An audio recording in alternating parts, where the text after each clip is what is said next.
السلام عليكم ورحمة الله وبركاته. الحمد لله وبه نستعين. أشهد أن لا إله إلا الله وحده لا شريك له، وأشهد أن محمدا عبده ورسوله، ونصلي ونسلم على هذا النبي الكريم سيد المرسلين وعلى آله وصحبه أجمعين. أما بعد، أيها المؤمنون اتقوا الله، أوصيكم وإياي بتقوى الله، فقد فاز المتقون. Muslimin dan muslimat, mudah-mudahan dirahmati Allah Subhanahu wa taala. Di dalam sebuah hadis an Anas radhiyallahu anhu anna ammahu ghaba an Badr faqala غبت عن أول قتال النبي صلى الله عليه وسلم لئن أشهدني الله مع النبي صلى الله عليه وسلم ليرين الله ما أجد. فلقي يوم أحد فهزم الناس فقال اللهم إني أعتذر إليك مما صنع هؤلاء، يعني المسلمين، وأبرأ إليك مما جاء به المشركون. فتقدم بسيفه فلقي سعد بن معاذ فقال أين يا سعد؟ إني أجد ريح الجنة دون أحد. فمضى فقتل فما عرف حتى عرفته أخته بشامة أو ببنانه، وبه 87 من طعنة وضربة ورمية بسهم، أو كما قال. Hadis sahih riwayat Al-Bukhari. Sebelum tu PHK 4024 nazar halang laluan masuk ke rumah orang, tolong ubah PHK 4024. Muslimin dan muslimat yang dirahmati Allah sekalian, daripada Anas bin Malik radhiyallahu anhu, dia cerita tentang pakcik dia, tentang pak penakan dia yang telah tidak ikut serta ketika berlaku perang Uhud. Yang tidak ikut serta ketika berlaku perang Badar. Perang Badar adalah perang yang pertama dalam Islam. Oleh kerana dia perang yang pertama, dia cukup menguji keyakinan dan juga keberanian para sahabat Nabi ridwanullah alaihim ajma'in. Pak penakan kepada Anas bin Malik, dia bukan takut. Pak penakan kepada Anas bin Malik ni, dia bukan saja nak lari daripada ikut perang Badar itu, tapi atas satu uzur yang tak dapat dielakkan, maka dia tidak turut serta di dalam perang Badar itu. Anas bin Malik radhiyallahu anhu menceritakan tentang penyesalan pakcik dia ni. Pasal dia tak join sama di dalam perang Badar itu, dia menyesal. Faqala, kata pakcik dia, ghibtu an awali qitalin Nabi sallallahu alaihi wasallam. Dia kata, aku telah miss, aku telah tidak hadir di dalam perang yang pertama di dalam Islam. La in ashhadani Allahu ma'an Nabi sallallahu alaihi wasallam la yarayanna Allahu ma ajiddu. Dia kata, kalaulah sekiranya Allah bagi dekat aku kesempatan sekali lagi, kalaulah Allah Subhanahu wa ta'ala bagi dekat aku peluang lagi sekali untuk ikut serta di dalam perang, la yarayannallahu ma ajidu, Allah Subhanahu wa ta'ala boleh tengok aku nak buat apa. Dia macam nak tebuih ketidakhadiran dia di dalam perang Badar ni. Dia nak tebuih kalau sekiranya ada perang yang kedua. Dan dia kata, kalau sekiranya Allah Subhanahu wa ta'ala bagi rezeki dekat aku, bagi peluang dekat aku, bagi kesempatan yang kedua dekat aku, dia kata Allah boleh tengok aku nak buat apa dalam perang tu.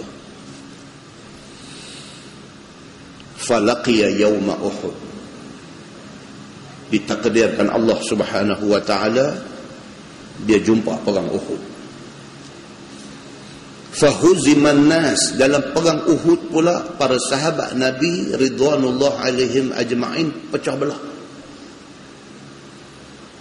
Kita semua dah tahu dah cerita ni, macam mana para sahabat engkar pesan Nabi. Nabi kata, hampa kekal di atas bukit ni, walau apa jadi pun jangan turun, jangan tinggalkan bukit yang menjadi tempat kita berkubur ni. Bahkan dalam sebuah hadis lain, Nabi SAW kata, kalau sekiranya orang yang duduk di lembah bawah tu dicincang-cincang dan mayat dia diterbangkan oleh burung-burung, mereka yang duduk di atas bukit Uhud jangan turun. Nabi pesan sampai macam tu. Tapi Allah Subhanahu wa ta'ala, Tuhan Maha Besar, Tuhan Maha Mengetahui, dia test sahabat-sahabat ni. Longgokkan harta ghanimah ataupun harta rampasan ni duk ada di lembah Uhud tu, sudah jadi hilang sabar.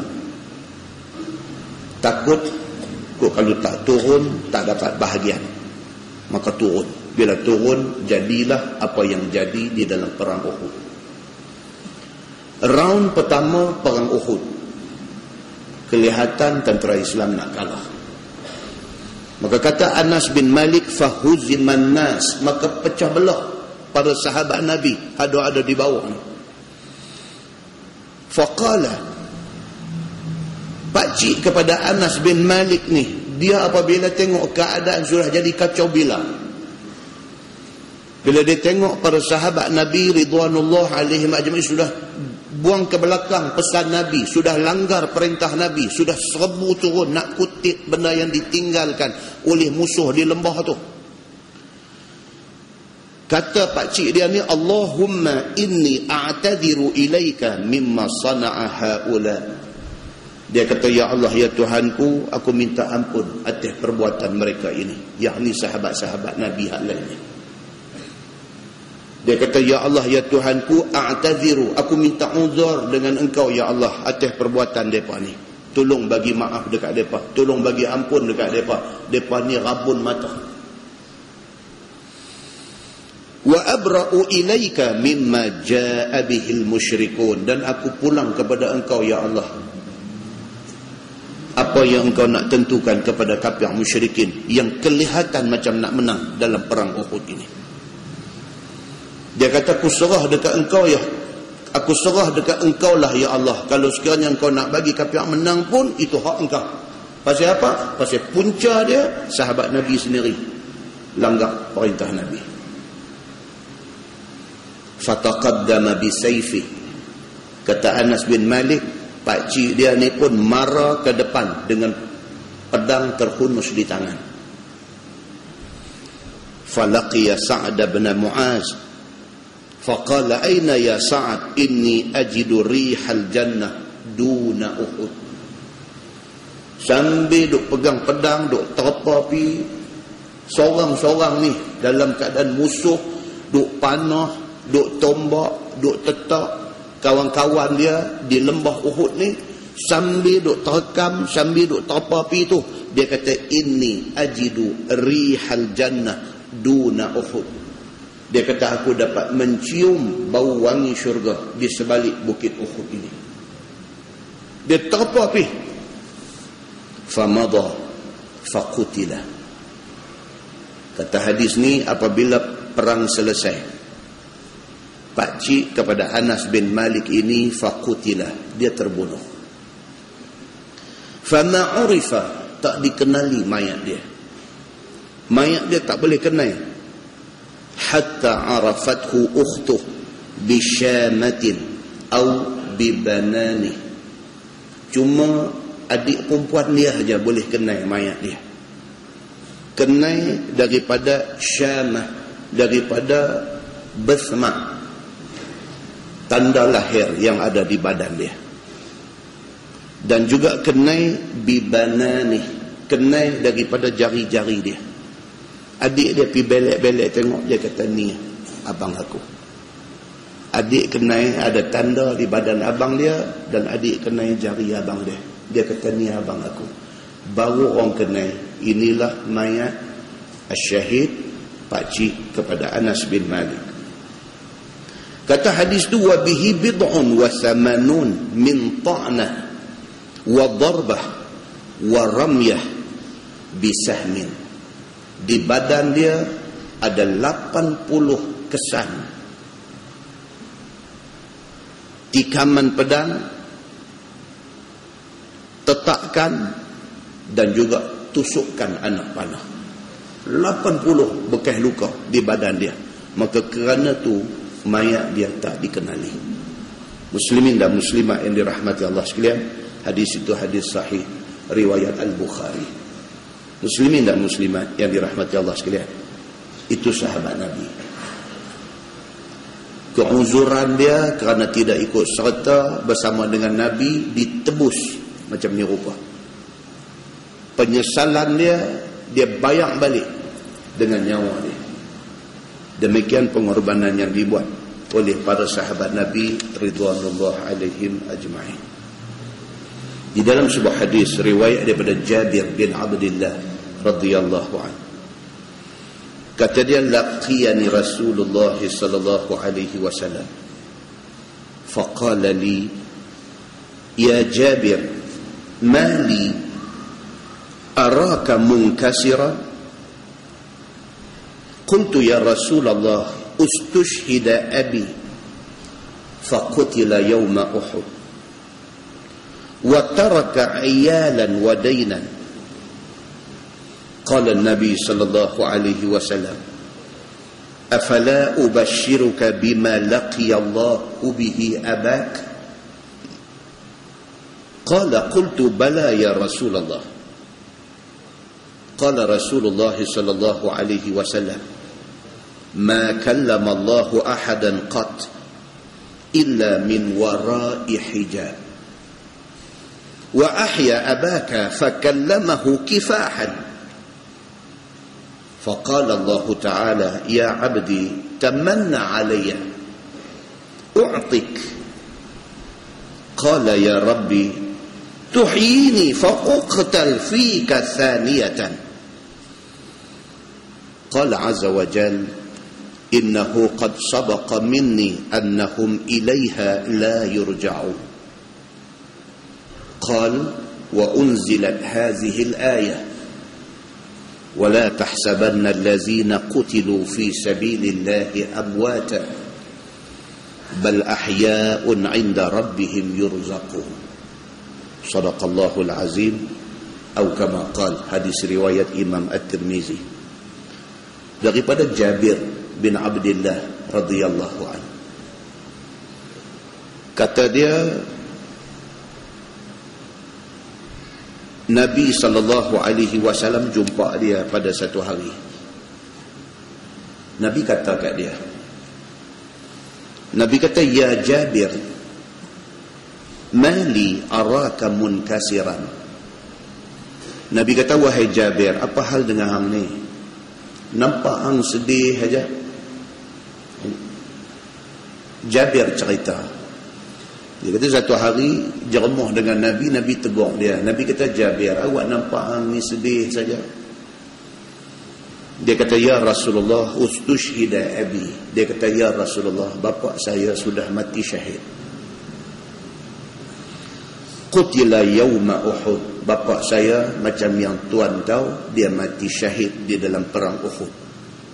Bapa kepada Jabir bin Abdullah. Wa taraka ayalan wa dainan. Dan tuan pun tahu bapa saya mati tak tinggal apa. Harta memang tak ada. Dia tinggal pula dekat saya ayalan, adik-beradik yang cukup ramai. Saya nak kena tengok adik perempuan cukup ramai. Wadainan, dan pak saya tinggal hutang yang cukup banyak. Mana saya tak susah hati? Satu, pak tak ada. Pak tak ada bermakna segala tanggungjawab pak pindah mai ke saya. Saya anak sulung, laki-laki pula. Mana saya tak sedih? Sudahlah bapa saya dah mati syahid, dia tinggal pula adik-beradik ramai. Sudahlah dia tinggal adik-beradik ramai, dia tinggal pula perempuan. Semua duk tunggu nak bergantung ke saya aja. Sudahlah dia tinggal adik-beradik ramai, perempuan, hutang pula dia tinggal banyak. Mana saya tak susah hati? Jabir mengadu kepada Nabi sallallahu alaihi wasallam. Qala Nabi sallallahu alaihi wasallam, afala ubashiruka bima laqiya Allahu bihi abak. Nabi kata, hang mau dah aku nak bagi tahu dekat hang satu berita baik, satu berita gembira. Macam mana Allah Subhanahu wa taala jumpa bapa hang di syurga. Nabi kata macam tu. Hang mau dah aku nak cerita dekat hang satu benda baik. Bapa hang mati syahid dalam perang Uhud. Macam mana Allah jumpa bapa hang dalam syurga? Qal bala ya Rasulullah. Dia kata, ya saya nak tahu macam mana keadaan bapa saya. Qala Rasulullah sallallahu alaihi wasallam, ma kallama Allahu ahadan qat illa min wara'i hijab. Nabi kata, Allah Subhanahu wa taala tidak jumpa dengan mana-mana manusia melainkan hanya berbicara di sebalik hijab. Kecuali dalam syurga esok. Sebelum tu Allah Subhanahu wa taala berbicara min wara'i hijab, daripada belakang hijab.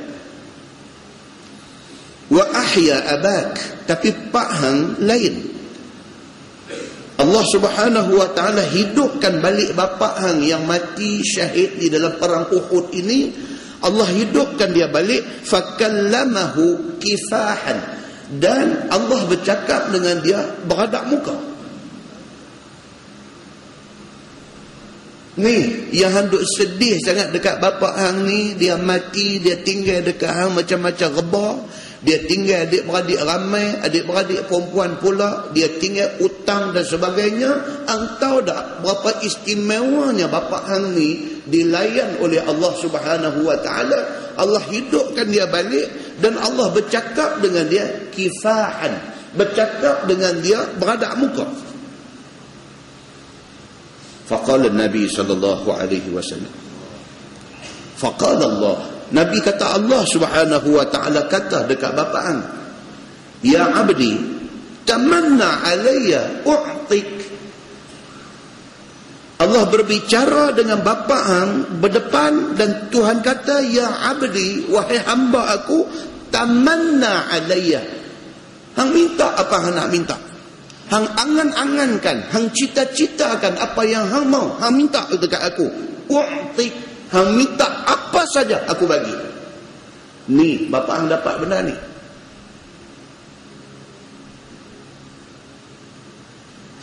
Qala ya rabbi tuhyini fa uqtala fika saniyatan. Hang tahu bapa hang jawab apa dekat Tuhan?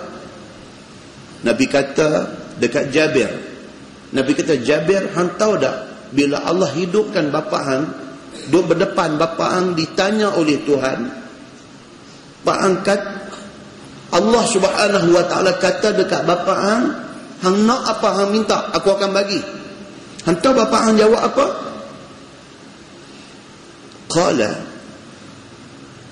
kata bapa hang, ya Rabbi tuhyini fa uqtala fika thaniyatan. Bapa hang minta dekat Tuhan, ya Allah bagi aku hidup balik, aku nak mati syahid lagi sekali.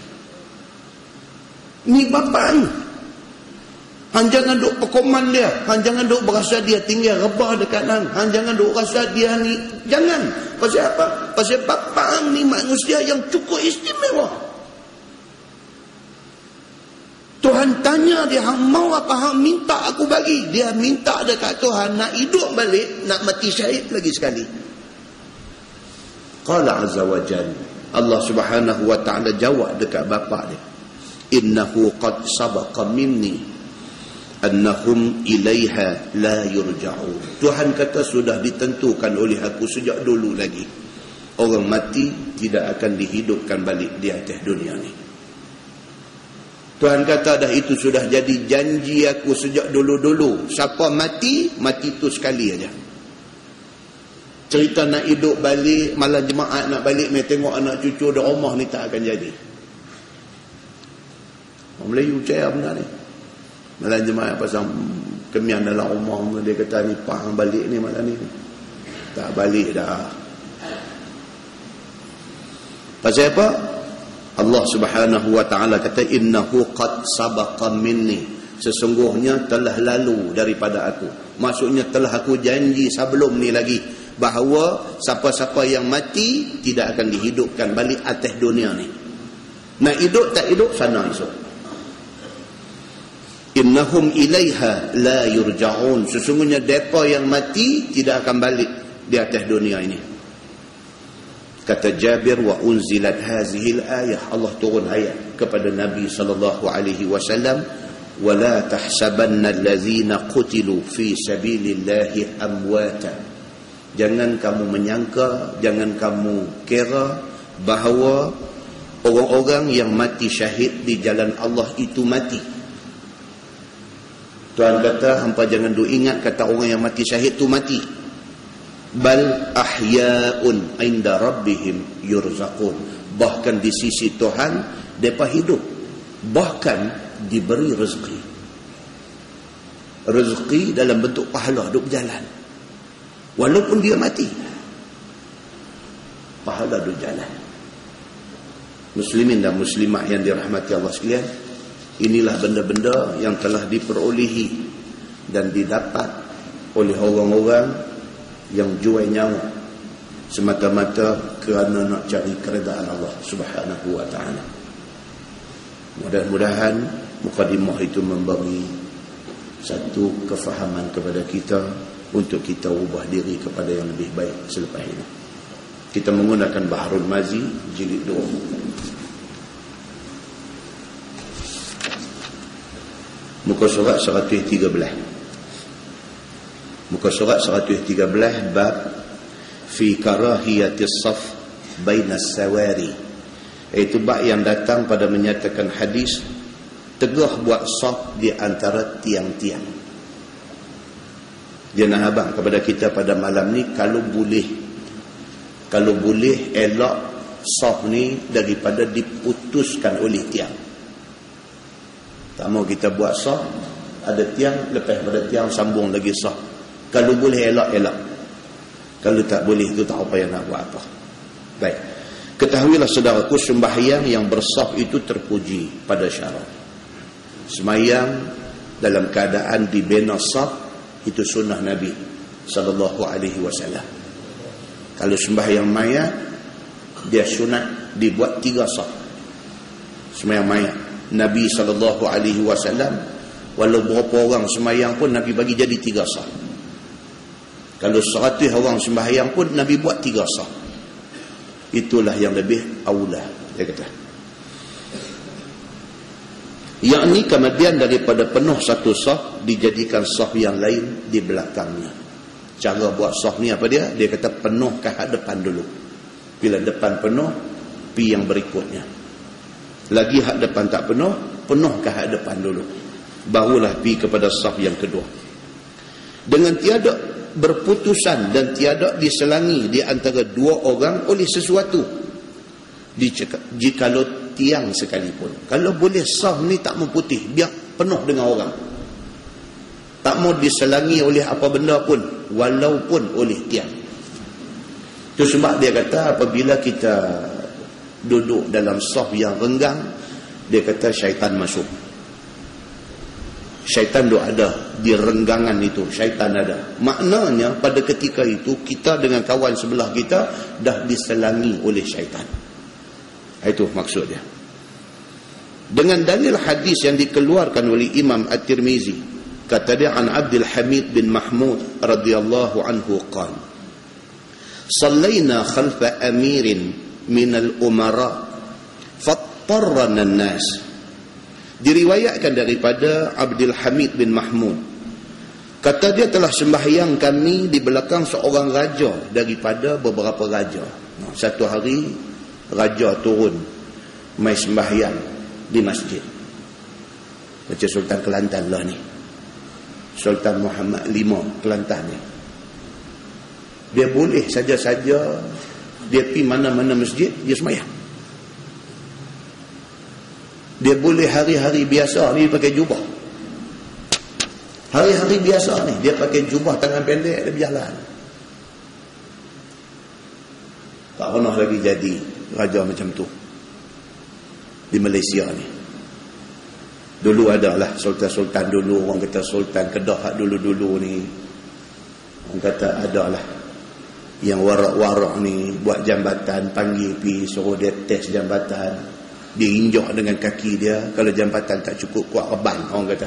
Wallahu a'lam. Mungkin itu kalau dia betul-betul dekat dengan Allah, mungkin itu karamah, kemuliaan dia dengan Allah ditunjukkan pada mata manusia. Kalau betul cerita tu, mungkin itulah tafsiran dia.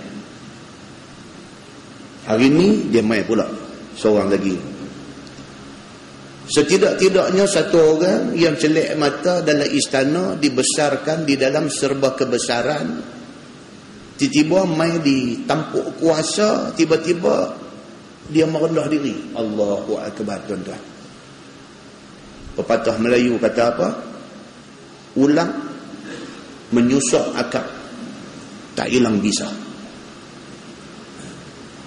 Ulang senduk, ulang kapak, walaupun dia duduk di padu pokok manggis, dia patuk kita, hospital kita. Tak nanti dia duduk bergayut di atas dahan pokok, dia duduk di padu pokok sekali dengan semak samun pun cukup dah, tapi bisa dia tetap duduk ada di situ.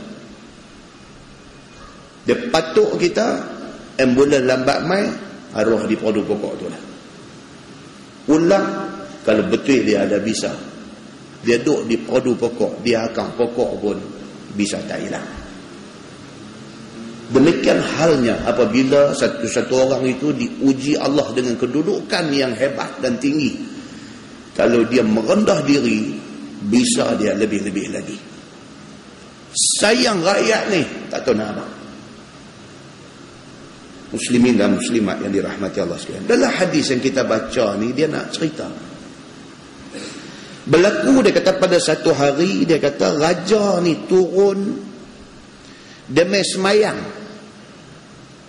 bersama dengan rakyat hadu ada. Dengan rakyat hadu ada di masjid ni. So apa jadi? Dia kata, maka memaksa kami, yakni orang ramai ni, bersempit-sempit dan bersesak-sesak sehingga tiada lapang bagi kami nak berdiri semayang, melainkan di antara dua tiang. Oh, pada dulu sepela macam tu. Bila ada orang besar turun main semayang, Allahu Akbar, puak pakai sampin ni punya ramai main. Dia jadi dulu tu. Ni dalam hadis ni dia kata apa? Dia kata sallaina khalfa amirin minal umara. Dia kata kami satu hari semayang di masjid, berimamkan seorang amir, seorang raja daripada raja-raja ni. Apabila dia turun mai di masjid, nak semayang di masjid tu, ramailah. Hak tak nak mai pun mai. Bahkan hak batai, hak semayang tak bangkit keluar ambil semayang lain pun ada. Dalam ramai-ramai tu ada hak nakai ni. Ayat semayang batai, dia duduk baca, kalau aku bangkit pergi lagi tempat ni nanti hilang, aku tulis nanti duduk, Dia kata ni dengan sampin ni nanti basah lah apalah, biar dia tak ada ayat semayang, biar dia semayang juga dengan tak ada ayat semayang tu. Sekali dia kata balik semayang lain. Tuan-tuan, apa hukum tuan-tuan semayang dalam keadaan tidak ada wudu? Haram. Tapi demi kerana apa? Kerana tak mau hilang tempat ni, duduk satu saf dengan amir minal umara ni. Dia kata, apa jadi aku balik semayang lain lagi. Dia kata, aku tak tinggal tempat ni, nak dapat tempat ni pukul 10 mai ni, nak semayang jemaah pukul 1. Pukul 10 mai dah. Rupa-rupanya berlaku dulu ni. Dia kata apa? Satu raja sudah turun main semayang di masjid, maka bersempit-sempit, bersesak-sesak sehingga tiada lapang bagi kami nak semayang, melainkan sampai terpaksa duduk himpit bina saf di antara tiang. Fasallaina baina sariyataini, maka sembahyanglah kami di antara dua tiang. Oleh sebab sesak tu, kerana terlampau sesak, terpaksalah duduk semayang di celah-celah tiang. Falamma sallaina qala Anas bin Malik kunna nattaqi hadza ala ahdi Rasulillah sallallahu alaihi wasallam. Maka tak kala bila selesai sembahyang kami, berkatalah Anas bin Malik, Anas bekas khadam Nabi sallallahu alaihi wasallam. Anas bin Malik ni dia kata apa? Bila habis-habis sembahyang, maka dia pun kata, adalah kami memelihara daripada sembahyang di antara dua tiang pada zaman Nabi sallallahu alaihi wasallam supaya tidak putus saf sembahyang. Anas kata dulu masa Nabi hidup dulu, dia kata Nabi tak bagi sembahyang berselang tiang ni. Pasal apa? Pasal tak mau bagi putus saf. Tapi nak buat macam mana? Keadaan zahmah, keadaan sesak, sehingga terpaksa sembahyang berselang tiang. Dia kata At-Tirmizi pada bab ini ada riwayat daripada Qurrah bin Iyas Al-Muzani, dan katanya lah, bermula hadis Anas itu hadis yang hasan lagi sahih. Masalah dia kata sembahyang di antara dua tiang, apa hukumnya? Jadi kalau kita sembahyang juga berselang dengan tiang ni, apa hukum dia?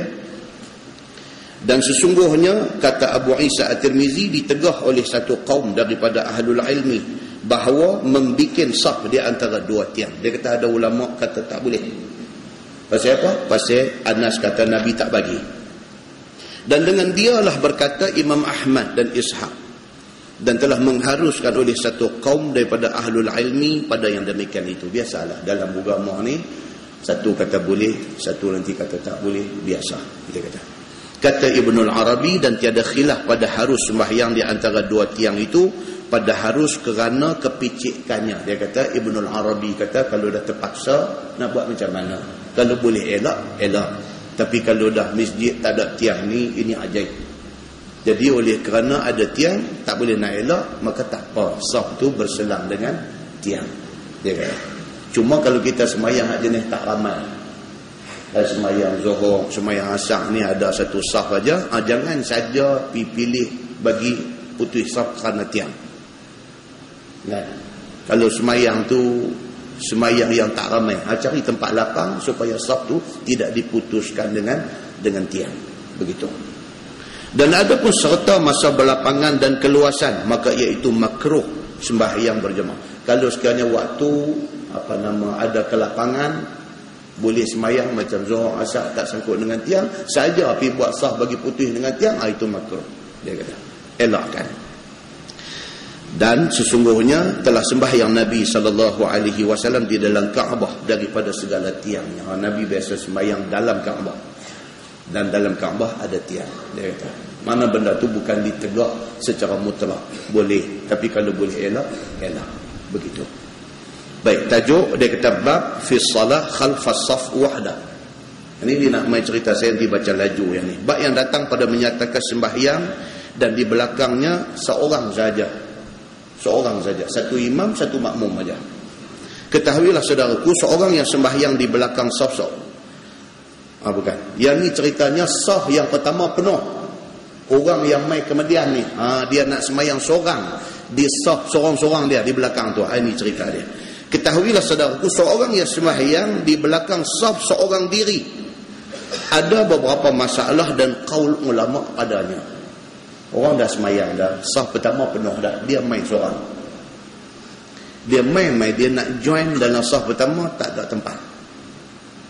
Dia pun semayang seorang-seorang dia, dia saf yang kedua. Dia semayang seorang-seorang dia. Apa cerita orang yang buat macam ni? Dia kata. Maka lebih dahulu daripada masuk di dalam masalah itu, diterangkan hadis At-Tirmizi. Kata dia, an Hilal bin Yasaf radhiyallahu anhu qala, akhadha Zaid bin Ja'di biyadi wa nahnu birriqah. Diriwayatkan daripada Hilal bin Yasaf, kata dia telah memegang Ziyad bin Al-Ja'di dengan tangan aku, padahal kami berada di tempat yang bernama Riqah, kerana kami pergi berziarah kepada seorang syekh. Dia kata, ni cerita, dia kata dia keluar pergi nak ziarah seorang syekh, satu ulama. Dia kata, faqama bi ala syaikhin yuqalu lahu Wabisah bin Ma'bad min Bani Asad. Maka bangun Ziyad dengan aku, dengan Hilal tadi, pergi nak jumpa syekh itu. Maka dipanggil orang syekh itu dengan nama Wabisah bin Ma'bad. Dia ni daripada Bani Asad. Apabila kami sampai di depan syekh itu dan duduk bersama-sama dengan dia di hadapannya, lalu berkata Ziyad, faqala Ziyad, haddathani hadha syekh anna rajulan salla khalfa as-saf wahdah. Kata Ziyad, telah bercerita kepada aku oleh ini syekh yang bernama Wabisah bin Ma'bad ini, bahwasanya satu laki-laki telah semayang dia di belakang saf seorang diri, dan semayang berjemaah itu imamnya ialah Nabi SAW. Ini ceritanya. Hilal dengan satu sahabat bernama Ziyad pergi satu tempat yang bernama Riqah, pergi jumpa satu syekh. Bila sampai di situ, Ziyad ni cerita di depan syekh tu, dia cerita dekat Hilal ni. Dia kata, Hilal, tahu tak, syekh ni pernah cerita kat aku, cerita tentang satu orang yang main lambat, saf pertama dah penuh, dia semayang seorang di belakang. Dia kata, syekh ni cerita kat aku. Dia boleh doa abang dulu tu, bagilah syekh tu cerita, dia pula pergi cerita. Ni Ziyad ni, dia kata, ni orang tua ni cerita kat aku tentang satu orang pergi tengok saf pertama dah penuh, maka dia semayang seorang di saf yang kedua. Kata hadis tu, wa syaikhu yasma', dan syekh itu mendengar apa kata Ziyad kepada Hilal bin Yasaf itu, seolah-olah mengaku apa yang dikatakan oleh Ziyad itu betul. Tok syekh ni pula sengak, dia tengok, betul lah apa yang cerita mak aku kata, betul. Ini pun satu peliknya hadis juga, dia kata. Dan laki-laki yang berdiri sembahyang di belakang saf seorang diri itu, sembahyang dia sampai habis. Dia sembahyang seorang ya sampai habis. Dan faham tak cerita dia? Imam duduk sembahyang, dan imam tu Nabi. Saf pertama penuh, dia main lambat, dia main-main tengok saf pertama penuh, dia duduk seorang di belakang dia. Sepatutnya dia buat macam mana? Sepatutnya ini pun nak kena faham. Kalau main seorang, dia kena pergi ujung belah kanan. Kalau main seorang, dia pergi ujung belah kanan, cuit kawan yang duk ada di depan tu. Kawan yang kena cuit ni jangan beralih tanya, dia terus bagi dia reverse, dia go stand, duduk sama dua orang di ujung sebelah kanan. Tapi kalau orang yang main lambat ni main dua orang atau lebih, maka saf mula dibina di tengah-tengah berbetulan dengan imam. Itu cara dia. Jangan kita main seorang, kita main ambil tengah-tengah betul dengan imam, kita cuit kawan yang duduk belakang imam, tak mau. Tak boleh kacau dia. Pergi hak ujung sana, sebelah kanan, cuit dia ni pun tahu. Bila cuit, mana orang nak panggil dia pergi belakang, dia go stand. Tapi kalau yang main tu dua orang atau lebih, saf baru di belakang ni dibina berbetulan dengan imam, maksudnya di tengah-tengah. Mula start bina saf baru di tengah-tengah kalau main dua orang atau lebih. Itu cara dia. Tapi ni hak Ziyad duk cerita dekat Hilal ni, dia ni mai, dia terus duduk seorang dia di saf tu semayang sampai habis. Dia buat macam tu. Maka dia khabarkan orang akan perbuatan itu kepada Nabi SAW. Fa amarahu Rasulullah SAW an yu'ida as-salah. Maka menyuruh akan dia oleh Nabi SAW bahawa mengulang ia akan sembahyang.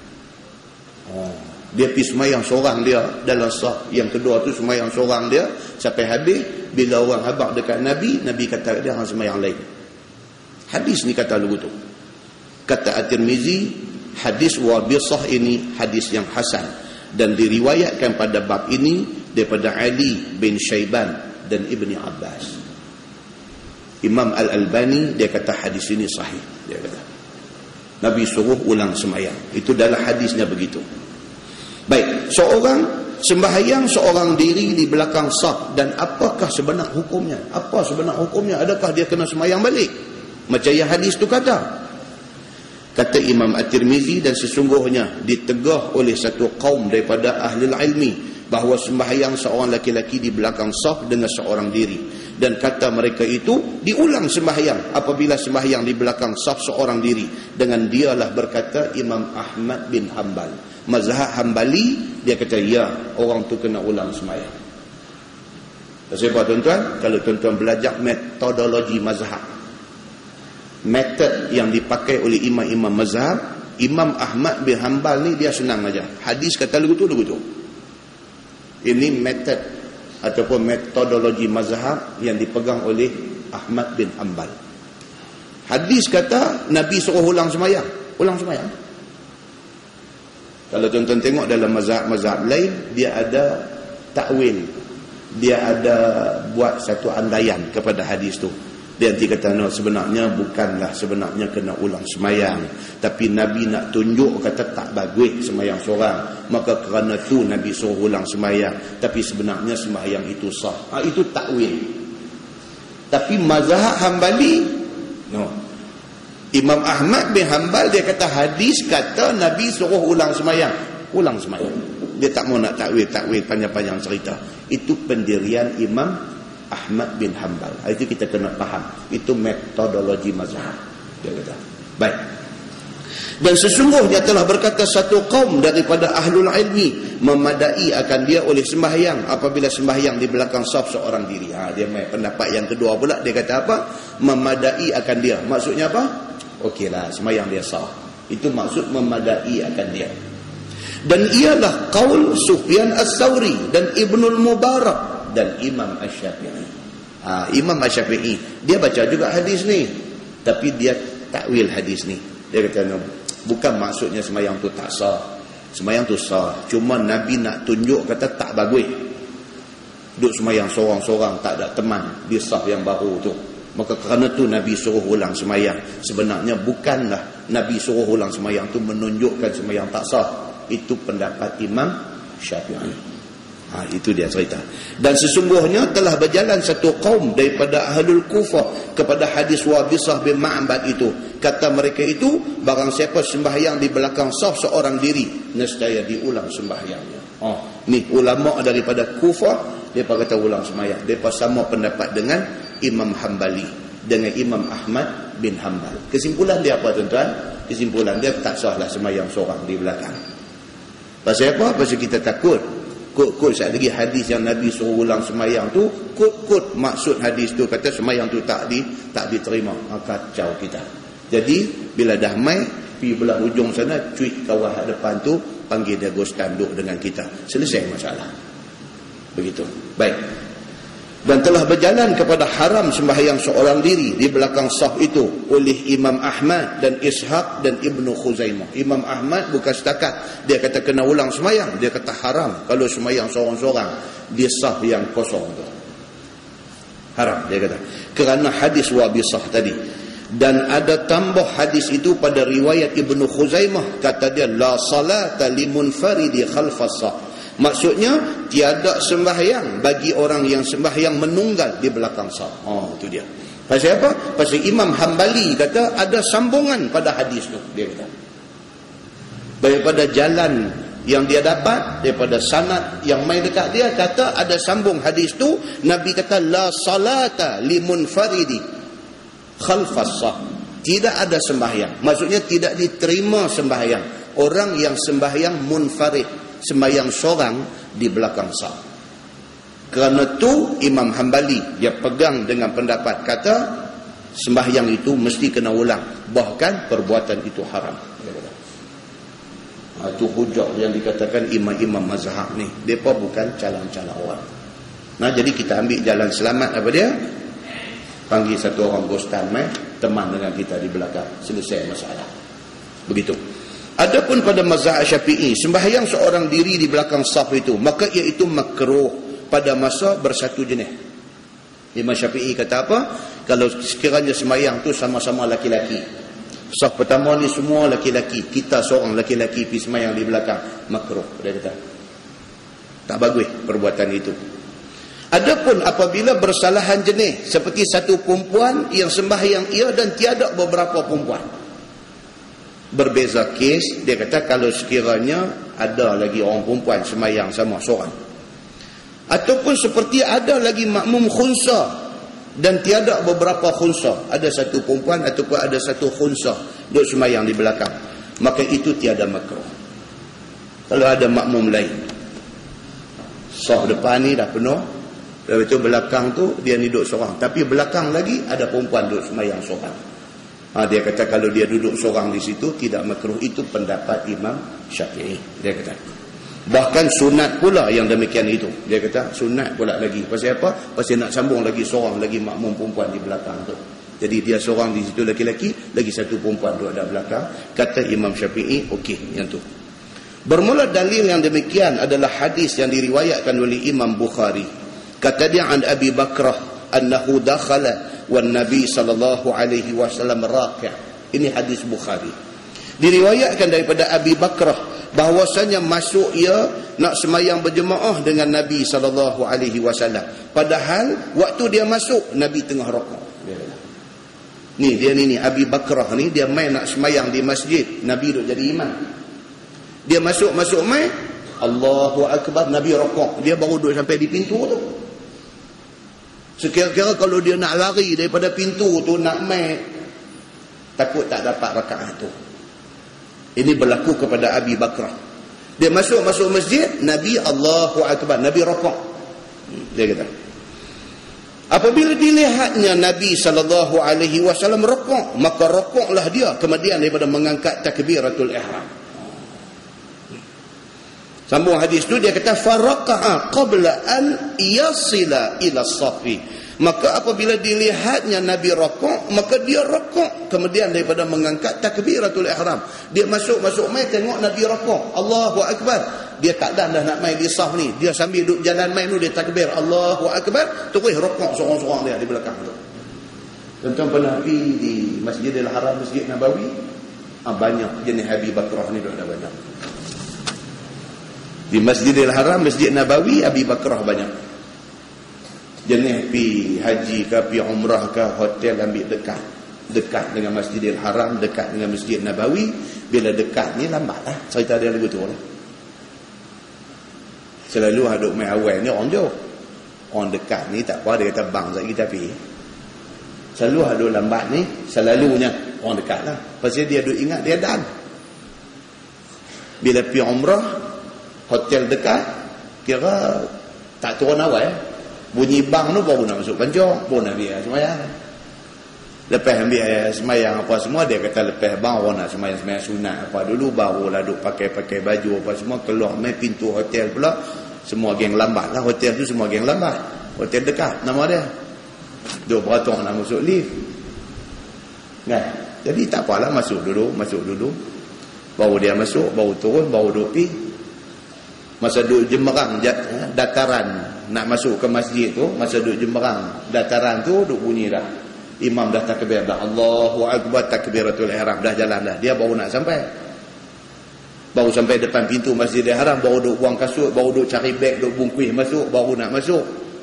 Allahu akbar tu imam rakaat dah.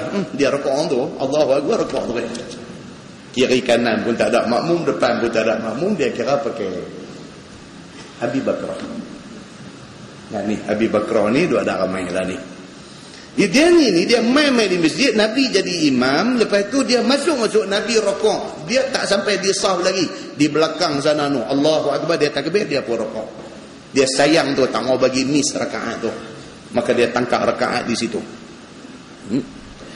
Maka manakala dilihat orang-orang akan dia yang demikian itu, maka datanglah iskal di hati orang. Ada lagi geng lambat belakang tu tengok, dia ni pakai Seorang-seorang dia ayah tentu tak ada siapa semayang satu sah apa sah di depan tu. Dia jauh daripada sah duduk ada ni. Bukan sah yang kedua dah, sah nombor berapa belakang tu. Ya. Jadi kawan hak main lewat ni tengok, Abi Bakrah pakai bak lagu ni, depa main terus lah nak semayang di depan, tapi sambil duduk berjalan duk boleh tengok dia gitu. Awak Abi Bakrah ni, dia bolehkah semayang seorang dia tu? Baik. Kalau tuan-tuan pergi apa Masjid Ar-Rahman Universiti Melaya, kan sebelum pintu pagar masuk Universiti Melaya tu ada Masjid Ar-Rahman dia panggil. Hari Jumaat tuan-tuan tengok, lagi sampai semayang jemaat kan.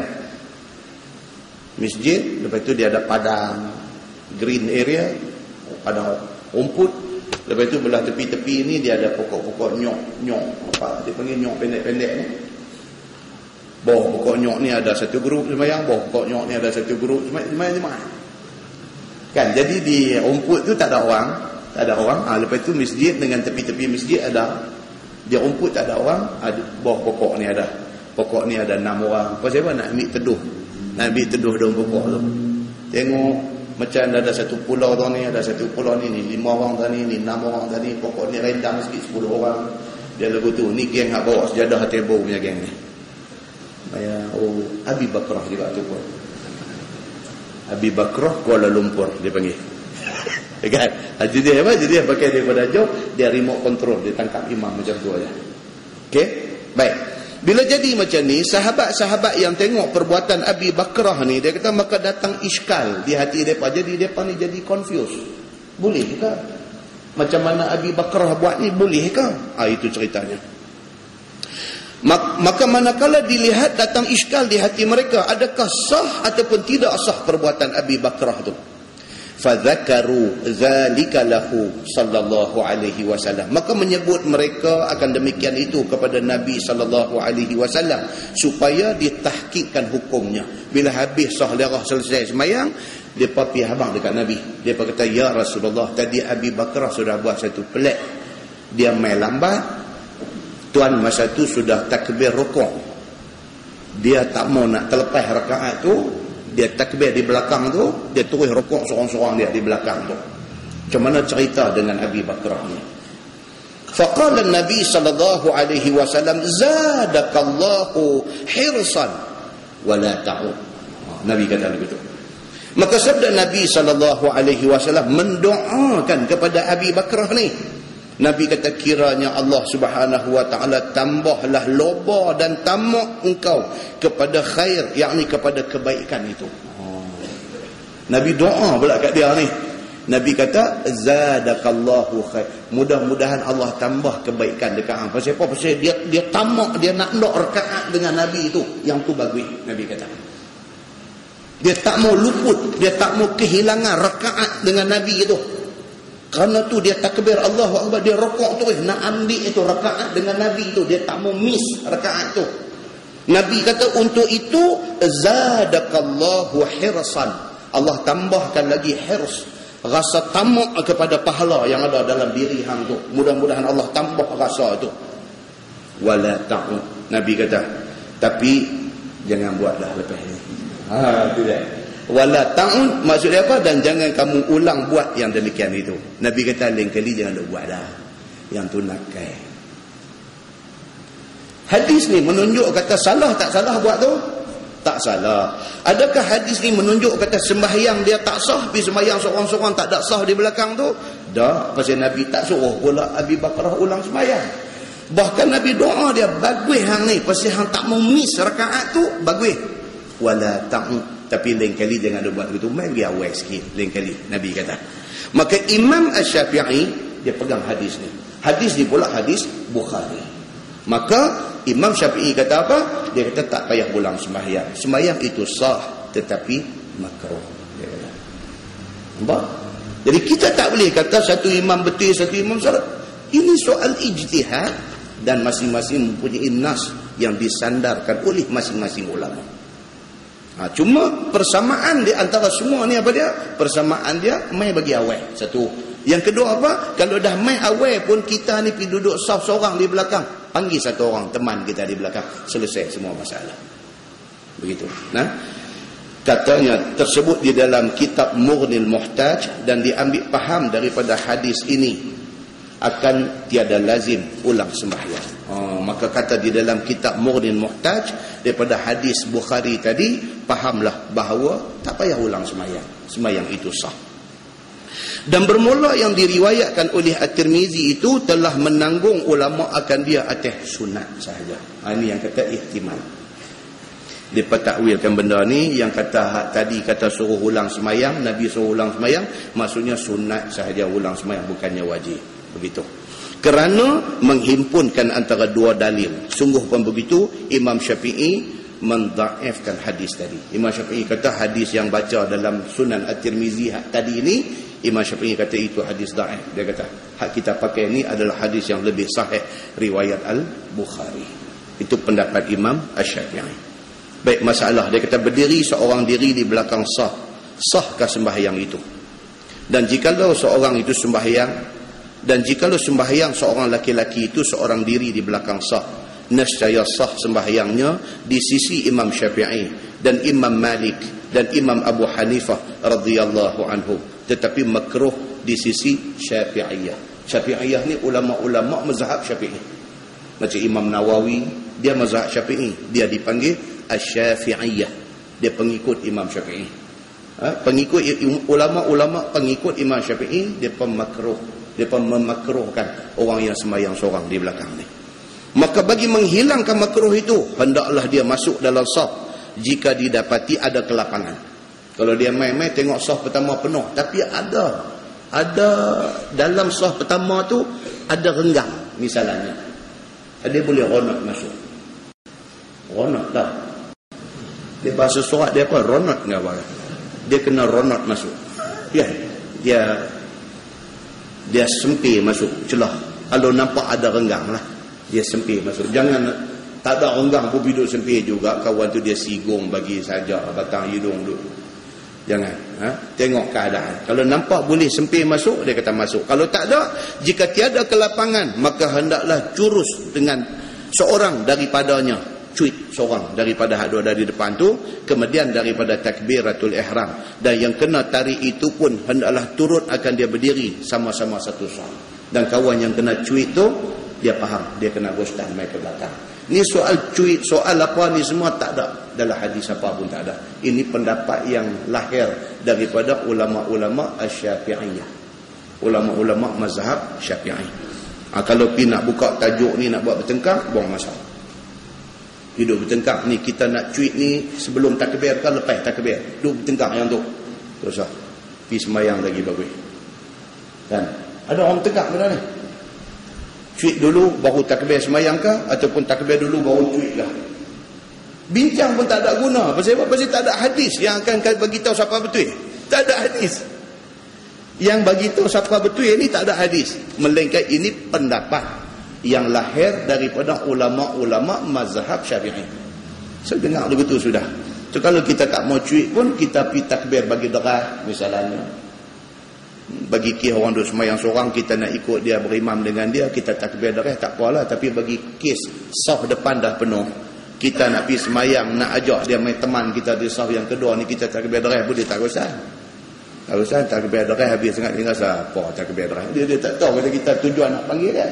Jadi kena pergi tepuh dia sikit. Tepuh dia sikit, dia pun gostan. Okey, itu kena dua-dua kena sama-sama tahu kan. Macam contoh kita buat itu, tahu lah.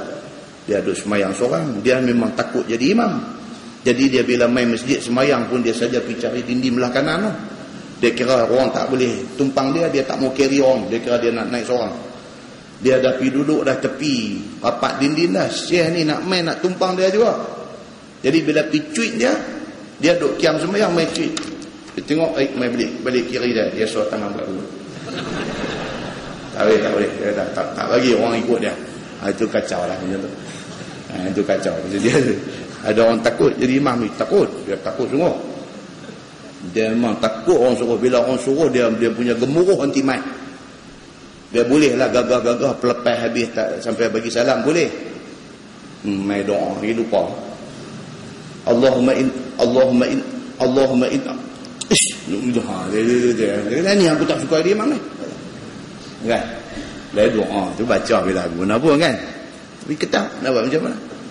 Kan? Baik. Tajuk dia kata bab fir rajul yusalli wa ma'ahu rajulani, baru dia nak mai tajuk kita kata tadi, satu orang semayang, satu orang nak jadi makmum ikut dia. Bab yang datang pada menyatakan hadis laki-laki yang semayang padahal sertanya satu laki-laki. Ketahuilah, saya baca hadis dia sudah, kita sudah baca cerita dia pasal yang ni semua orang tahu. Bila kita duduk semayang seorang, satu orang nak ikut kita, dia nak duduk belah mana? Dia kena duduk belah kanan kita. Kedudukan dia dengan kita ni macam mana? Terkebelakang tumit aja daripada kita. Tumit kita hak jadi imam dengan tumit dia makmum ni kena dia belakang sikit. Janji belakang sikit ya, okey. Dia sudah dikira makmum kita. Tak ada satu jarak, satu depan, dua depan apa tak ada. Janji dia duduk sebelah kanan dan tumit dia belakang daripada tumit kita hak jadi imam. Maka itu sudah kira sembahyang berjemaah, satu imam, satu makmum. Begitu aja. Baik, so kita baca hadis dia. Hadis dia kata Ani bin Abbas radhiyallahu anhu qala Sallaitu ma'an Nabi sallallahu alaihi wasallam zata lailah faqumtu an yasari fa akhadha Rasulullah sallallahu alaihi wasallam bi ra'si min wara'i faja'alani an yamini atau kama qala. Hadis sahih riwayat Imam At-Tirmizi. Apa maksud dia? Daripada Ibni Abbas, tuan-tuan, Abdullah bin Abbas, dia ni siapa dia dengan Nabi? Pupu. Bapa Nabi nama Abdullah. Bapa kepada Abdullah ni nama Al-Abbas. Abdullah sepupu ni. Al-Abbas dengan Abdullah bapa Nabi dua beradik, abang adik. Maka Nabi dengan Abdullah bin Abbas ni sepupu. Beza umur Abdullah bin Abbas dengan Nabi ni jauh. Nabi dah jadi Nabi dah, dia budak-budak lagi. Ni hadis ni nak cerita ketika dia budak-budak. Dia wafat tahun 68 Hijrah. Abdullah bin Abbas dia wafat tahun 68 Hijrah. Sudahlah dia ni menjadi sepupu Nabi. Mak penakan dia nama Maimunah pula pergi jadi isteri Nabi. Adik mak dia. Belah pak dia adik-beradik dengan Nabi. Belah mak dia pula ni adik mak dia pergi jadi isteri Nabi sallallahu alaihi wasallam nama Maimunah. Jadi pusing kok no adik-beradik, pusing kok ni pun adik-beradik. Abdullah bin Abbas dengan Nabi ni adik-beradik kuat. Macam mana Ali ibn Abi Talib dengan Nabi. Dia kuat hubungan adik-beradik tu. Dan bapa dia Al-Abbas adalah pak penakan Nabi. Al-Abbas ni saja suruh anak dia ni Abdullah ni pi teman Maimunah ni. Nabi isteri ramai. Hari ni Nabi gilir rumah ni, esok Nabi gilir rumah ni, lusa Nabi gilir rumah isteri ni. Hari yang Nabi tidak ada di rumah Maimunah, Maimunah diteman oleh anak penakan dia. Siapa dia? Abdullah bin Abbas. Dia pi teman makcik dia. Sehinggalah malam Nabi SAW mai tidur di rumah Maimunah pun, Al-Abbas bapa dia minta dekat dia ni, dekat anak ni, dekat Abdullah bin Abbas ni, minta izin dekat Nabi nak tidur juga. Pasal apa? Aku mahal jadi spy aku. Tengok apa Nabi buat malam-malam. Maksud apa Nabi buat tu maksudnya semayang apa ke apa Nabi tu buat malam. Kan? Jadi Abdullah bin Abbas ni memang dia ni tidur di rumah Maimunah, di rumah isteri Nabi. Hadis ni berlaku dalam salah satu malam yang dia tidur di rumah Maimunah mak penakan dia ni. Baik, kita tengok hadis dia. Ani bin Abbas radhiyallahu anhu qala Sallaitu ma'an Nabi sallallahu alaihi wasallam zata lailah. Kata dia pada satu malam aku semayang bersama dengan Nabi sallallahu alaihi wasallam. Tu dia. Bila dia tidur di rumah Nabi ni, dia tidur tak dia budak-budak lagi tapi cerdik. Ni yang kata sahabat-sahabat Nabi ni cerdik pada budak-budak. Dia tidur dia tak lena betul. Pasal pak suruh dia mai ni nak tengok Nabi punya ibadat malam macam mana. Dia tak mau nak lelap elok. Tengok sungguhlah. Tak berapa lama Nabi tidur, Nabi bangkit. Nabi bangkit, Nabi semayang. Bila Nabi bangkit dan Nabi semayang, faqumtu an yasari. Abdullah bin Abbas kata, aku pun bangkit, aku pun pergi ambil ayat semayang, aku pun pergi berimam dengan Nabi semayang. Tapi aku duduk yasari, duduk sebelah kiri dia. Nabi duduk semayang, dia nak pergi berimam dengan Nabi, dia duduk belah kiri. Satu, dia pun budak-budak. Yang kedua, imam pun dia tak tahu. Kalau nak berimam seorang makmum dengan seorang imam ni nak duduk belah mana, dia pun tak tahu. Maka dia pergi duduk di sebelah kiri Nabi. Fa akhadha Rasulullah sallallahu alaihi wasallam bi ra'si min wara'i faja'alani an yamini. Dia pergi duduk balik kiri, takbir semayang aja, tengok-tengok Nabi hanggau tangan dia. Nabi hanggau tangan dia, pergi pegang di belakang kepala Abdullah bin Abbas ni. Nabi tarik dia, Nabi ubah dia mai duduk balik kanan. Ini berlaku pada malam dia tidur di rumah Nabi sallallahu alaihi wasallam. Dia kata faja'alani an yamini, dan Nabi alih aku daripada belah kiri, tarik mai duduk di sebelah kanan Nabi. Maka hadis ini menjadi dalil apabila satu imam sembahyang dengan satu makmum, kedudukan makmum itu ialah di sebelah rusuk kanan imam. Berdasarkan kepada hadis Abdullah bin Abbas radhiyallahu anhu. Dan hadis ni juga dipegang oleh kebanyakan mazhab yang mengatakan apa? Budak-budak boleh ikut berimam dengan orang dewasa. Boleh ikut. Bahkan hadis ni juga dijadikan hujjah. Budak-budak tidak sepatutnya diasingkan saf daripada saf orang dewasa. Dia main macam ni punya cerita. Saat lagi kita nanti jumpa lagi hadis-hadis lain yang menceritakan dalam masyarakat kita sampai buat papan tulis itu. Kanak-kanak mula di saf ini, bagi budak-budak main duduk depan. Kadang-kadang dia adalah perbincangan panjang dalam fiqh tentang pengasingan budak-budak daripada duduk saf orang dewasa. Tapi masalahnya dalam banyak-banyak perbahasan tu dia ada satu masalah. Hadis yang diguna pakai oleh golongan yang mengasingkan budak-budak daripada saf orang dewasa ni, dia pakai hadis riwayat daripada Daruqutni. Dalam hadis tu Nabi ada sebut, katanya sibyanukum syaitanukum. Dalam hadis tu kata begitu. Kononnya Nabi SAW bersabda, Nabi kata sibyanukum, kanak-kanak kamu, syaitanukum, mereka adalah syaitan di kalangan kamu. Kemudian disyarahkan hadis tu pula dengan maksud kata budak-budak ni kalau dibiak mereka duduk depan ni, mereka ni ganggu kita semayang. Itu yang kata syaitan tu. Bukan maksudnya syaitan-syaitan sungguh, tapi maksudnya dia kacau kita. Yang budak-budak bila dia semayang duduk depan kita, kita semayang, kita duduk tengok dia. Tak lagi dia garu pungkung, tak lagi dia garu kepala, tak lagi dia pulai ketayap dia, tak lagi dia tarik telinga dia, je kita dia rimat. Tak dia budak ni apa-apa dia tak. Jangan dia hilang kosong kita. Jadi setengah orang mentafsirkan hadis sibyanukum syaitanukum, budak-budak kamu ini adalah syaitan kamu ni. Maksud dia itulah syaitan dari segi dia mengganggu semayang kita orang dewasa ni. Kan dia pergi duduk pula empat beradik duduk di depan kita tu lagilah pula. Lagi dia buat pijak kaki kawan sebelah dia, kita dah tengok dia pijak kaki pula dah. Saat lagi dia lawan tolak, kawan ni tolak pergi ke kanan, kawan ni tolak main ke kiri, lepas tu gelak kik kacau lah. Jadi ulama yang mengasingkan budak-budak pergi ke belakang ni atas sebab-sebab yang macam ni dia orang main. Masalahnya yang kata hadis riwayat Daruqutni yang kata sibyanukum syaitanukum itu disahkan sebagai maudhu', sebagai hadis palsu. Itu satu perbahasan lagi pula dalam mazhab Syafi'i.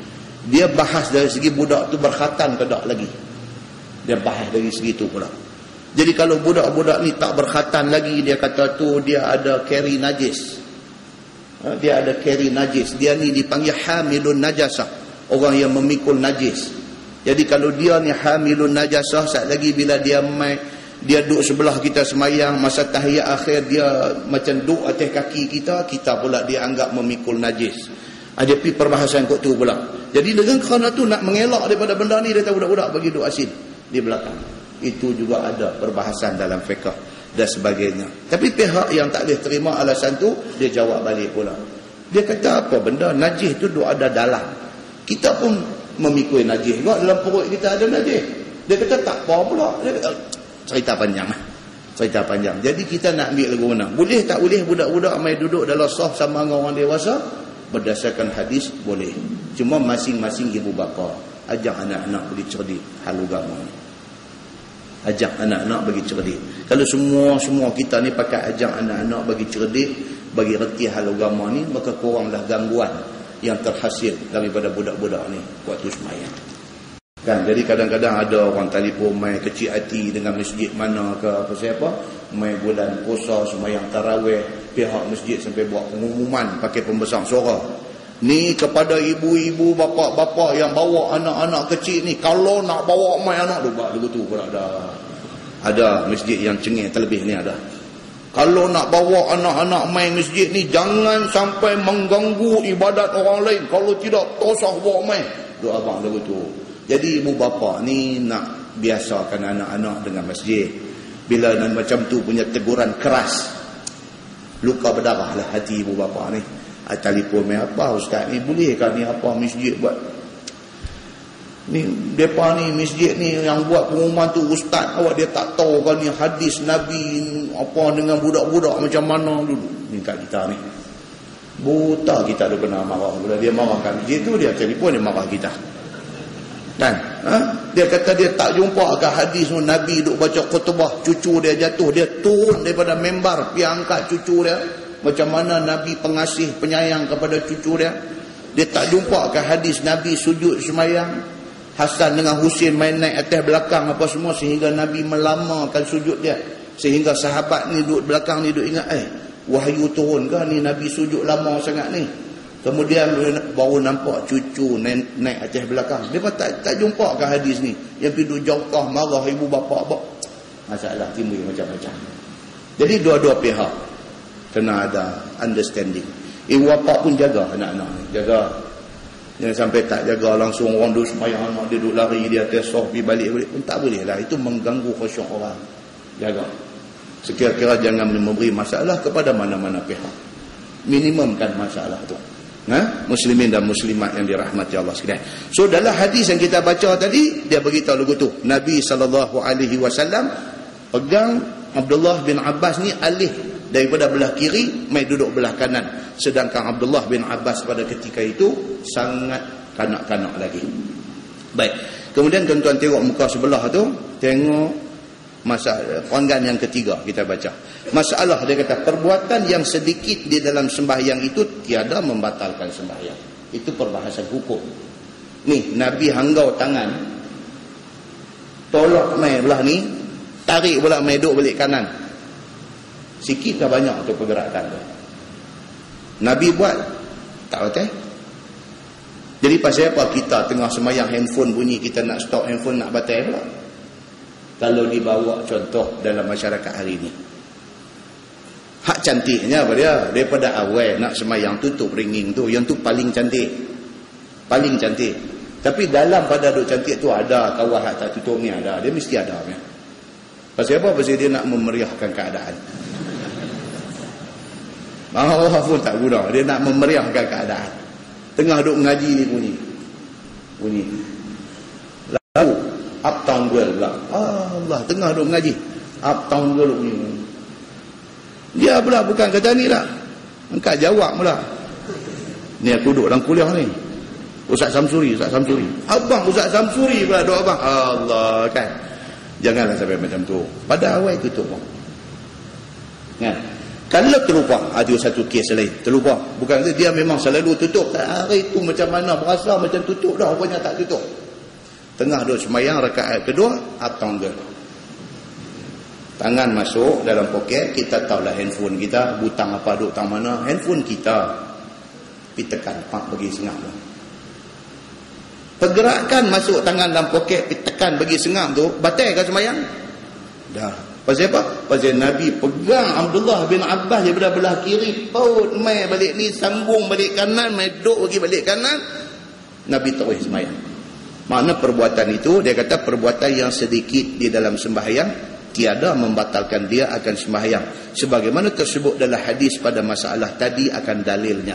Kata Imam Nawawi, dan bahawasanya perbuatan yang sedikit itu tiada membatalkan sembahyang, kerana Ibnu Abbas berubah berdiri daripada kiri ke kanan Nabi itu berlaku ia dengan perbuatan yang sedikit, maka dengan sedikit itu tiadalah membatalkan sembahyang. Itu tak sikit lah tu kalau kita tengok kan, pegang, tarik di sambung main balik ni, bagi duduk balik kanan.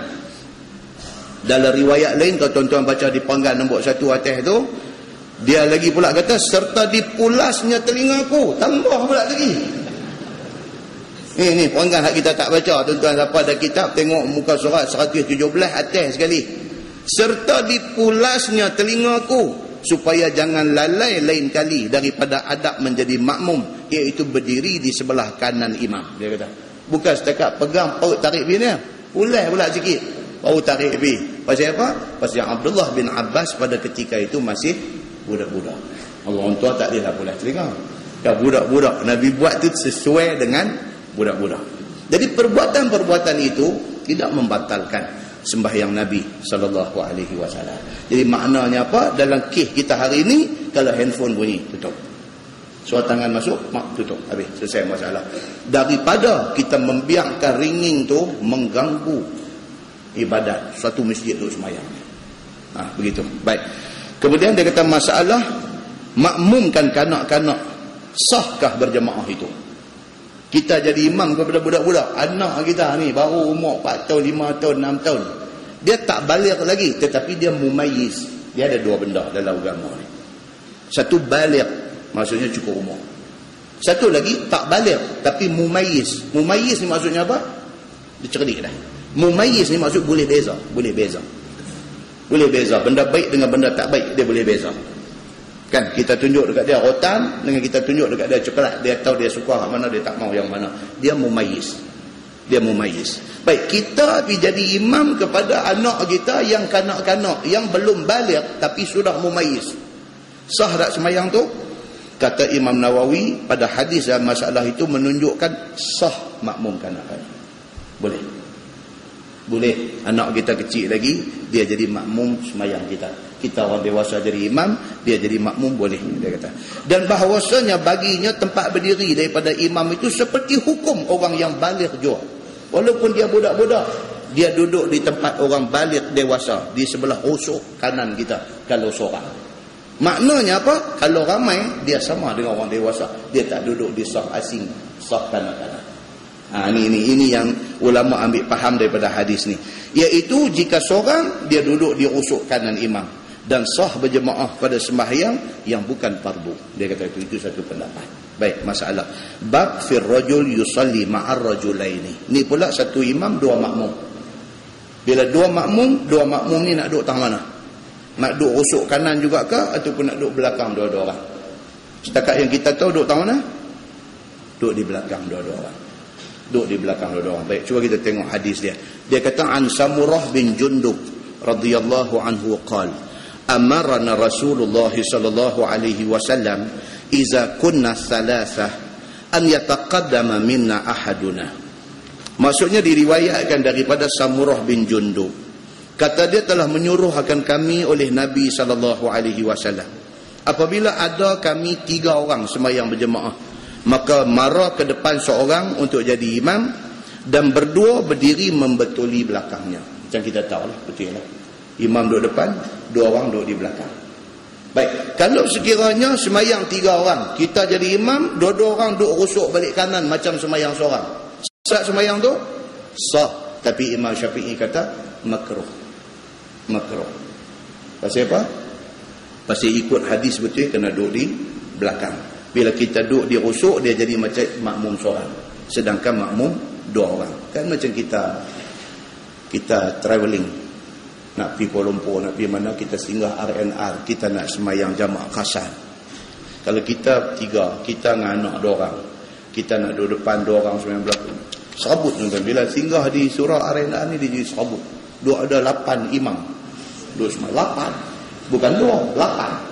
Sana ada 2 orang, sini ada 3 orang, sana ada 5 orang, seorang depan, 4 belakang. Kita pula yang ke-8. Dia jadi lagu tu. Dia semak lah. Sedangkan benda tu dilarang tegas oleh hadis Nabi SAW. Dia tak boleh at one time, pada satu masa lebih daripada satu jemaah. Tak boleh. Dia kena tamam jemaah yang pertama, baru boleh another jemaah kita form. Kalau dalam masa yang sama 8 jalan tu memang salah lah. Jadi kita pi pun ada 7 dah. Jadi kalau kita tak buat satu lagi yang ke-8 pun dah 7 dah. Kita ingat kalau kita pergi join mana-mana satu pun 7 juga. Jadi alang-alang 7, 8 lah. Kita buat satu lagi. Masalah. Jadi kalau semua orang fikir macam tu, sampai bila pun masalah ni tak selesai. Kalau tuan-tuan pergi di Saudi, Mekah, Madinah apa semua, pun pergi haji, pergi umrah kan, tuan-tuan buat lagu tu. Dia main rentak kita tengah semayang ni. Dia main rentak kita tengah kita duduk semayang ni. Sana dah duduk jalan dah satu jemaah, kita main berhenti satu harita, kita semayang kita 4 orang. Dia main kita tengah duduk semayang tu, dia jegel lo. Sebelum dia main, dia jegel lo. Ni hak serban merah ni, dia jegel lo. Dia jegel, dia main pegang tangan kita duduk kiam ni, dia pegang lagu tu. Haram, dia kata. Haram. Kita pun duduk tengok dia, tapi duduk tak lepas agak ni, duduk semayang ni, duduk tengok dia kata haram. Lah dia buat pekak ya, dia kata himar. Dia kata kita ambil kaldai dia bagi kat kita. Himar, dia kata. Depa lagu tu dia reti. Jadi nak macam kita tak reti, kan? Rentak bila tarik apa duduk mayang situ lah.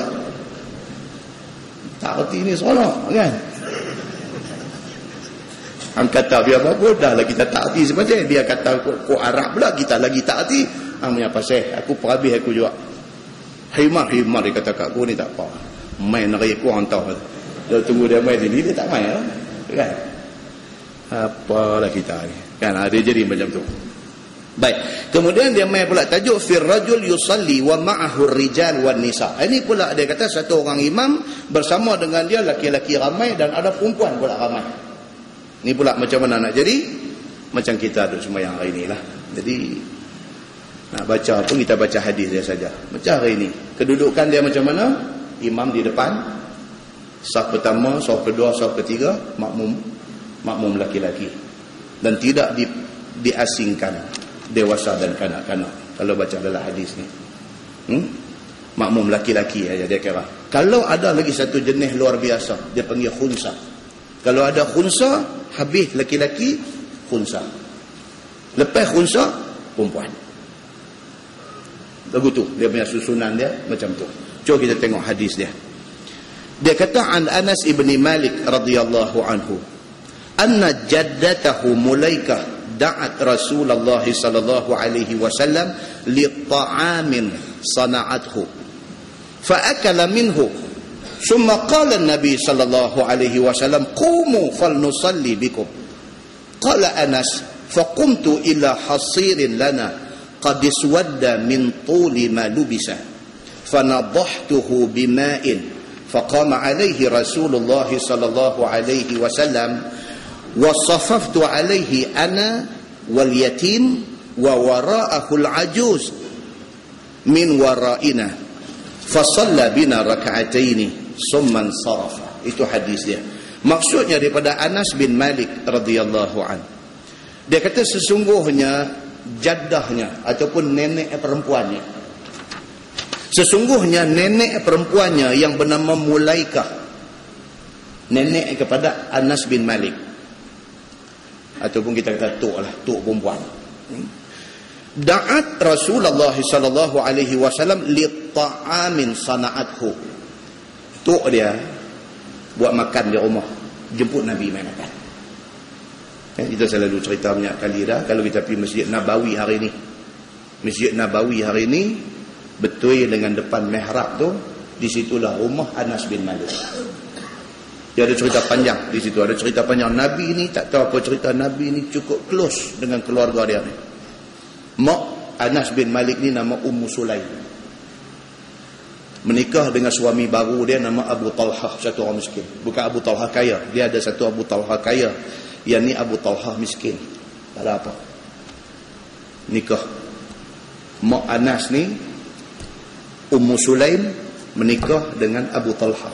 Nabi bagi menikah. Nabi dengan keluarga Anas ni tak tahu nak habang. Bila Nabi hijrah Mekah mai Madinah, masuk Madinah, Ummu Sulaim ni bawa Anas ni kecil, bawa pergi jumpa Nabi. Dia kata, ya Rasulullah, aku sayang dekat hang, aku tak tahu nak abang macam mana sayang aku. Ni yang aku boleh bagi pun aku tak ada benda apa. Ni anak aku, nama dia Anas, Anas bin Malik. Terimalah dia jadi khadam kau. Nabi terima. Anas ni kecil, Nabi terima. Anas menjadi khadam Nabi daripada hari Nabi sampai Madinah sampai hari Nabi wafat. 10 tahun. Khadam Nabi. Dia jaga Nabi. Anas bin Malik ni jaga Nabi sampai Nabi doa dekat dia. Nabi minta, ya Allah, ya Tuhanku, bagi Anas ni umur panjang, bagi Anas ni anak ramai, bagi Anas ni rezeki mau bagi. Makbul doa Nabi, umur dia 100 tahun. Anas bin Malik ni 100 tahun. Anak ada kata 99 orang, ada kata 100 orang anak. Ni Anas bin Malik ni, rezeki yang Nabi SAW doa dekat dia tu Tuhan bagi. Dan cerita tentang Qailulah, yang kata tidur sat sebelum masuk Zuhur ni, Nabi buat di rumah dia. Daripada rumah Nabi tu, yang makam Nabi tu, masjid tu yang Raudhah lah ni, Nabi keluar daripada rumah dia sebelum Zuhur, pergi di rumah Anas depan mihrab tu, tidur sat. Itu sunnah Nabi.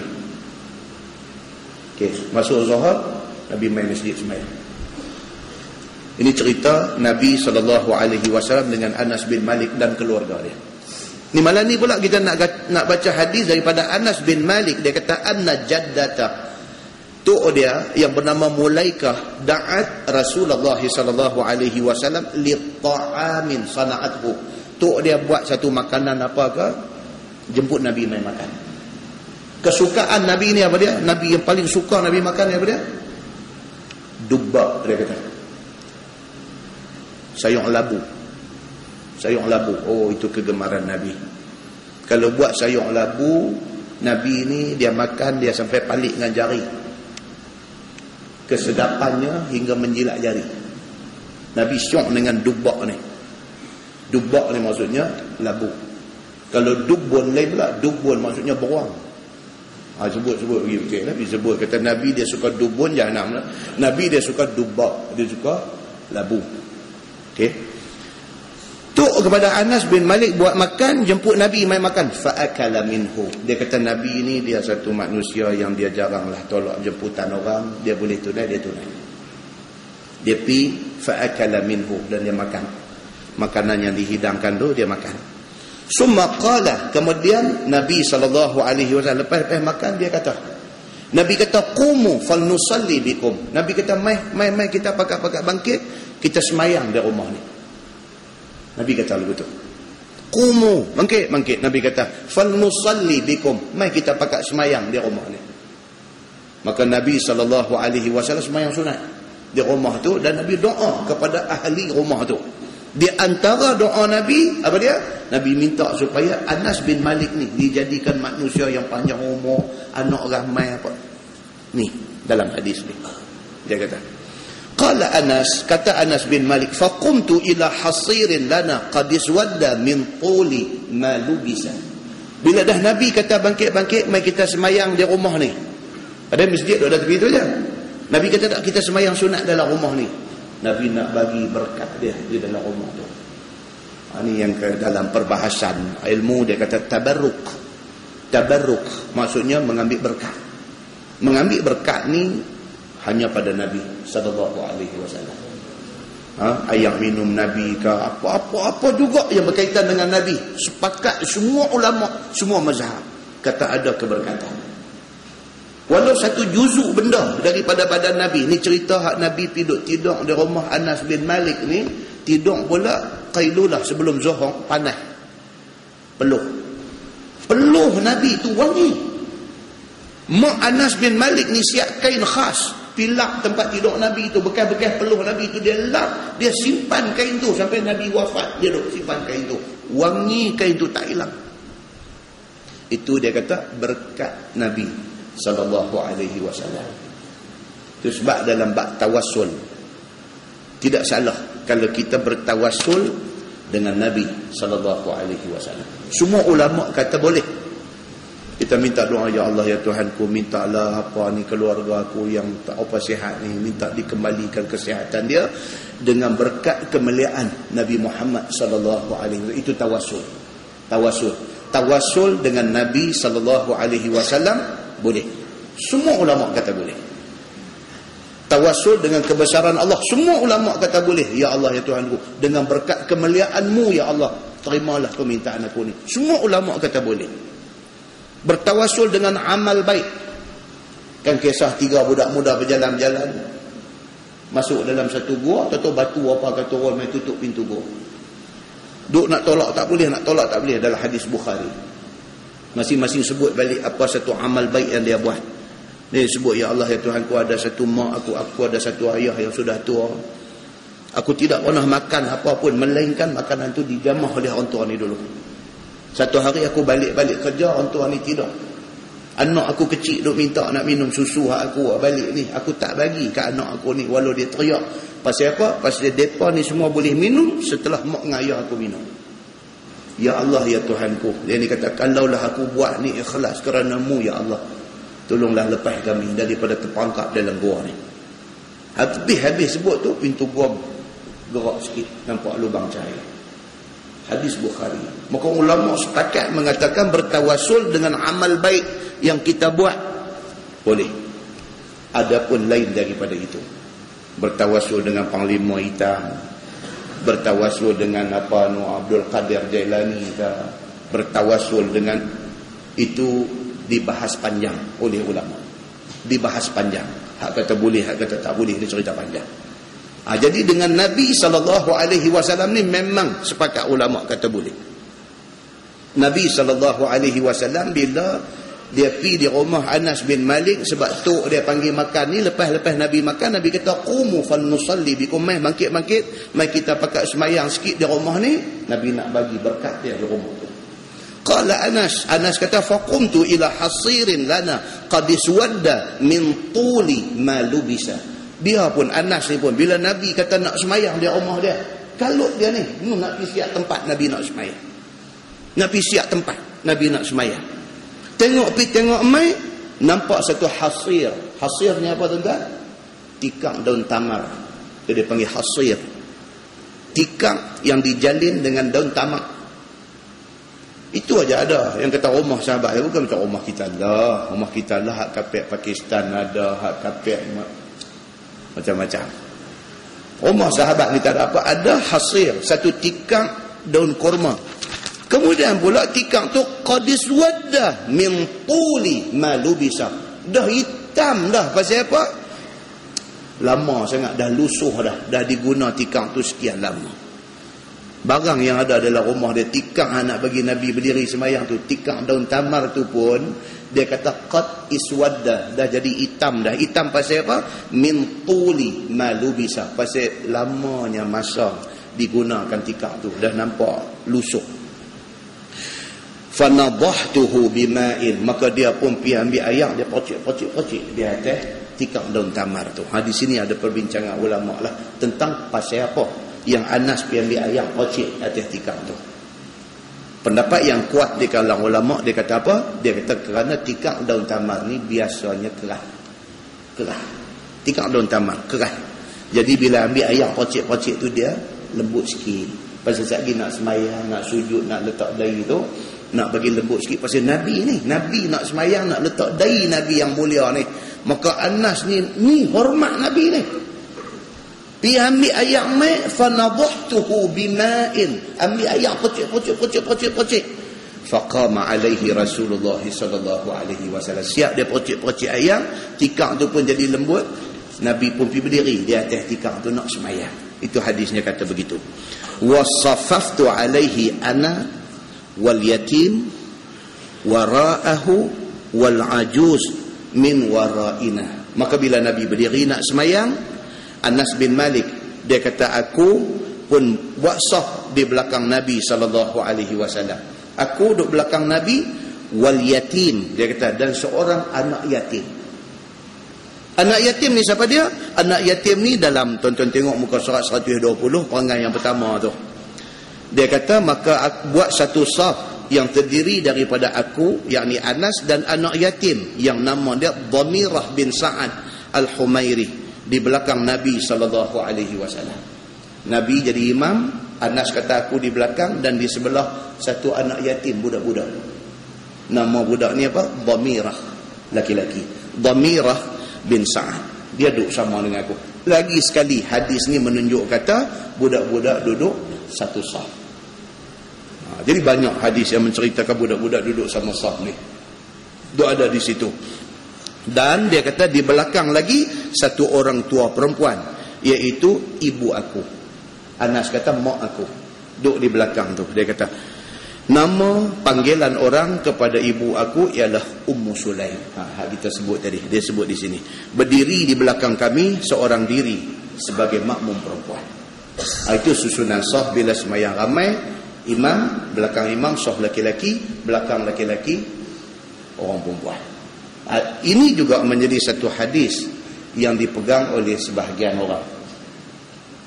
Sembahyang di antara laki-laki dan perempuan tidak perlu kepada tirai. Dia pasal hadis, dah ada hadis lain lagi yang menceritakan, tidak ada hadis yang menceritakan sembahyang di antara laki-laki dan perempuan mesti bertirai. Tidak ada hadis. Jadi yang orang buat tirai lah ni pasal apa? Pasal orang perempuan nak saling kain telekung, pasal apa? Perlu kepada tirai. Tapi kewujudan tirai itu sebenarnya tidak perlu. Yang macam tu. Tirai ni habuan orang perempuan kan kita mai baju kurung, mai tani baru nak saling kain telekung, kecuali di tempat-tempat macam kami belah sana no pondok pokok senar dulu. Pondok pokok senar dulu kalau time maghrib, time subuh apa kan. Kalau orang tak pernah keluar terjun berkemutih duduk jalan pulang gelap ni nak mai semayang pasal apa? Pada rumah pakai kain telekung siap dah. Kan subuh-subuh keluar kain telekung keluar tu kan. Kalau kawan tak pernah bangkit waktu tu, tahu hari tu bangkit, dia kata hantu kubur bangkit.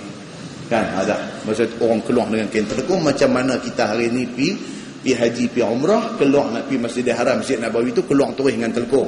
Maka di ketika itu tidak perlu kepada tirai-tirai lagi. Tapi macam kita di Malaysia ni pi baju lain, bila nak semayang baru nak salin telekung, maka kena ada tirai. Saat lagi masa duduk salin dan sebagainya, ternampak aurat dan sebagainya, nak pelihara benda tu.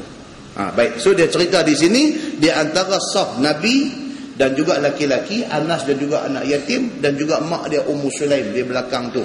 Terus lagu tu aja, tidak ada tirai, tidak ada lindung apa-apa.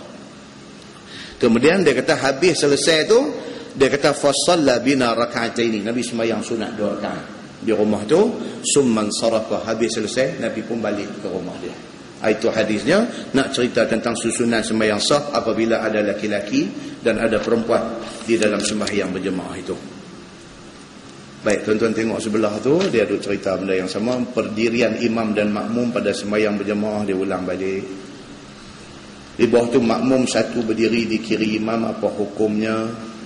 Ni hak tadi, apa nama tadi ni? Abdullah bin Abbas yang sembahyang di rumah makcik dia tengok Nabi bangkit sembahyang, dia pergi berdiri sebelah kiri, Nabi alih dia main sebelah kanan. Baik, katalah satu orang pergi berimam dengan satu orang, dia duduk belah kiri dan kawan tu tak alih dia main belah kanan, sembahyang tu sah ke tak? Sah, tetapi makruh kata Imam Syafi'i. Itu saja. Kemudian bawah tu tuan-tuan tengok muka surat 121 bawah. Imam berdiri di belakang setengah makmum, apa hukumnya? Ini kelang kabutnya cerita. Imam tapi makmum duduk depan dia. Ada tak jadi macam ni dalam masyarakat kita? Ada tak? Ada. Masjid-masjid lama. Masjid-masjid lama ni ruang hak ibu semayang ni satu. Dia ada wing kiri, wing kanan ni. Kita bisa tengok tak masjid kampung-kampung ni, dia buat petak dalam ni satu, kemudian dia ada akses pintu keluar ni. Pintu tu keluar, dia ada lagi satu wing, satu tempat semayang, balik ni pun ada satu tempat semayang. Kadang-kadang imam ni dia tak duduk ini harap ni, dia duduk tang ni, jadi sah di sini.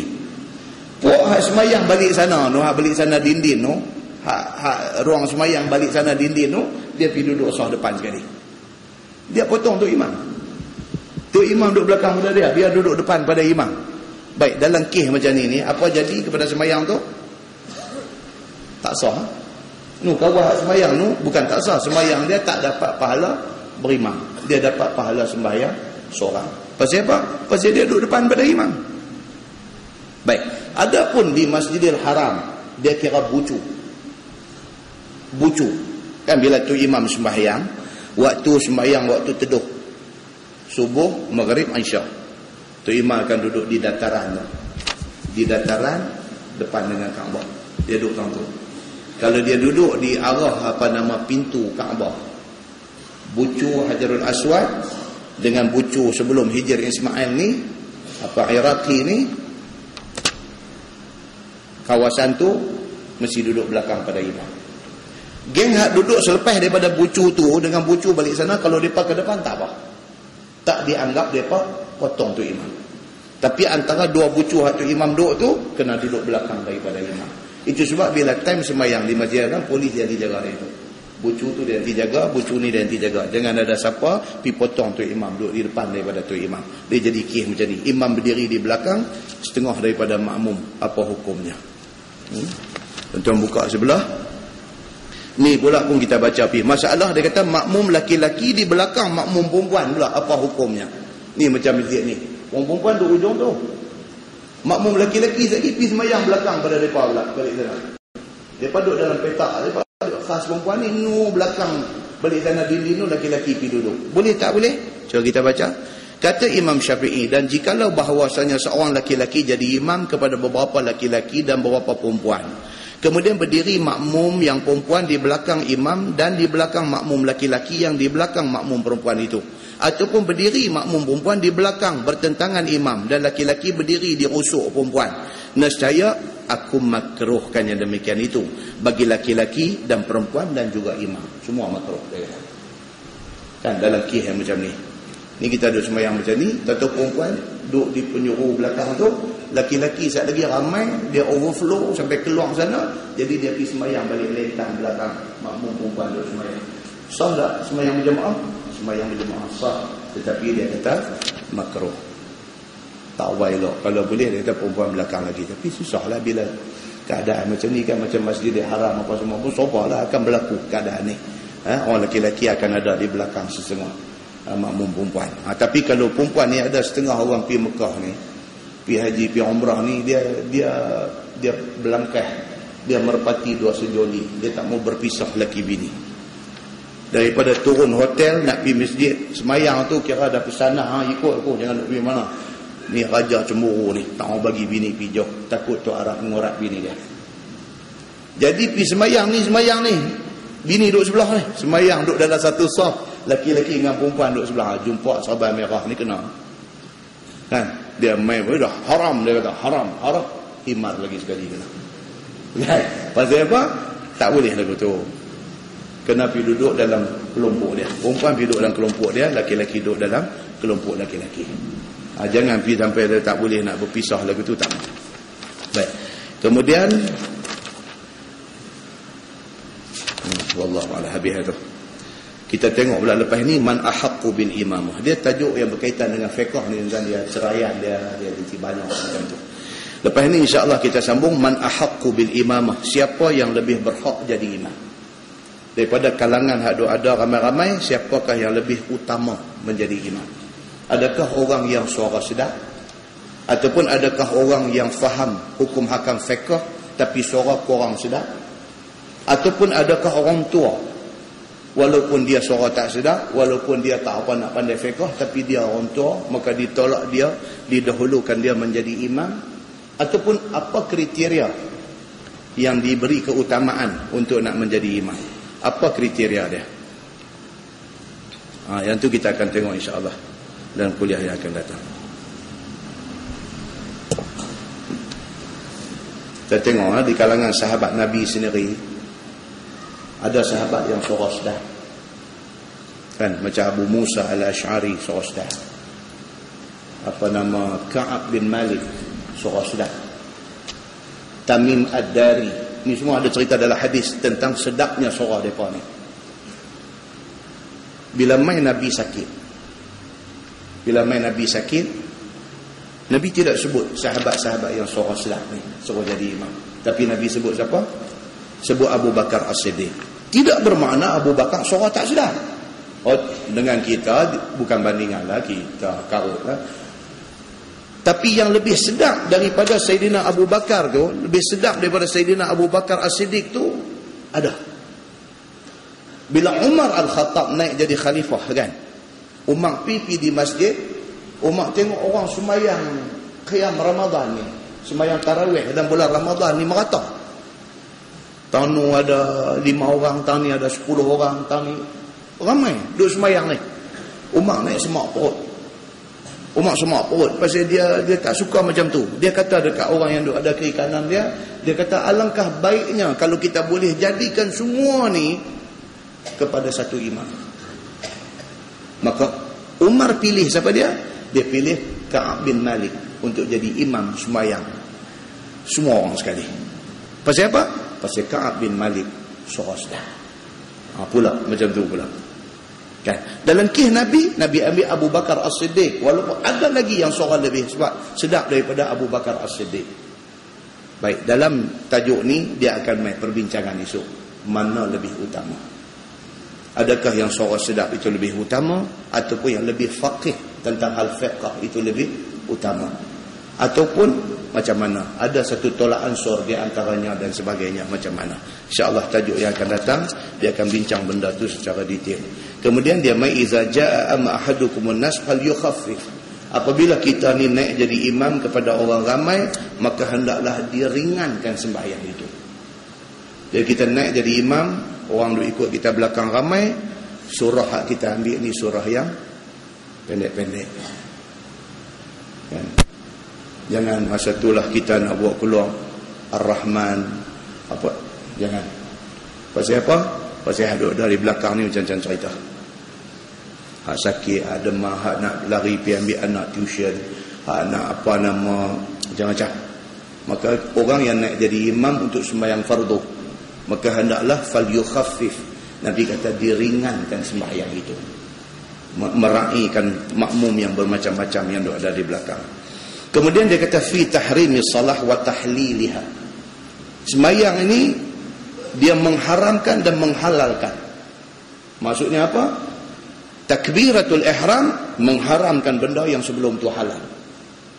Assalamualaikum warahmatullahi, mentahlilkan, menghalalkan benda yang diharamkan masa sembahyang tadi. Itu sempadan dia. Sempadan dia daripada takbir Allahu Akbar. Tadi sebelum takbir kita boleh makan, boleh minum, boleh bersembang, boleh apa? Allahu Akbar tak boleh bersembang, tak boleh makan, tak boleh minum, tak boleh apa. Mengharamkan kita buat benda-benda yang tak sah boleh buat. Habis 2 rakaat, habis 3 rakaat, habis 4 rakaat, Assalamualaikum warahmatullahi wa tahliliha. Dia menghalalkan balik kita untuk bercakap, untuk nak bersembang, untuk nak makan, untuk nak minum. Jadi sempadan sembahyang itu bermula daripada takbiratul ihram dan berakhir dengan salam. Sebelum tu dengan selepas tu jangan bertengkar. Duk bertengkar pasal usolli, buang masa. Ni tak boleh ni usolli tak, kau salah. Benda tu semua apa dia? Benda tu semua adalah kaedah yang diperkenalkan oleh ulama fiqh untuk nak ambil lajak niat semayang kepada orang yang nak semayang. Bukan dia kata pun ulama-ulama yang suruh kita usolli ni, bukan dia kata kalau tak usolli semayang tak sah, dia tak kata pun. Jangan kita pergi bertengkar hal tu. Salam, lepas Assalamualaikum warahmatullahi, Assalamualaikum warahmatullahi, sapu muka tu bertengkar sampai pagi kenuri tak pergi. Jangan macam tu.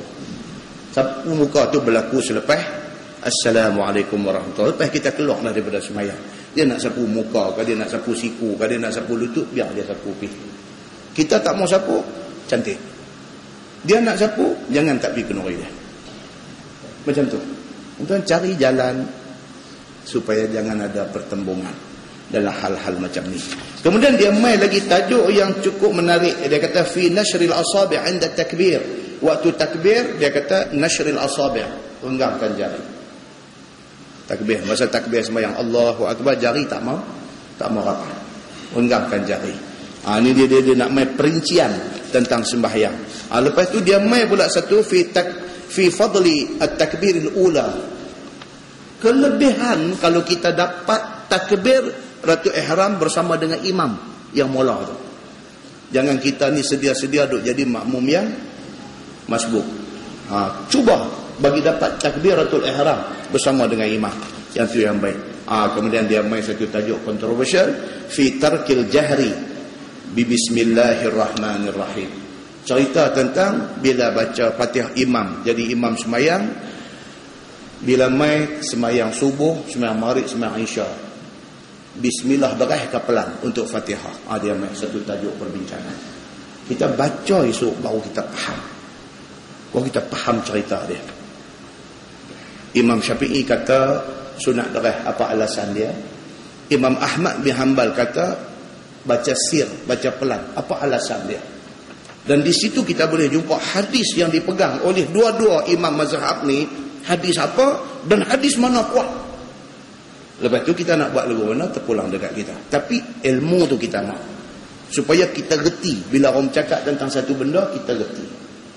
Macam Syekh Abdul Rahman Sudai semayang Malaysia hari tu ni. Dia pergi semayang di masjid wilayah ke mana ke. Dia bismillah tu terderas sikit.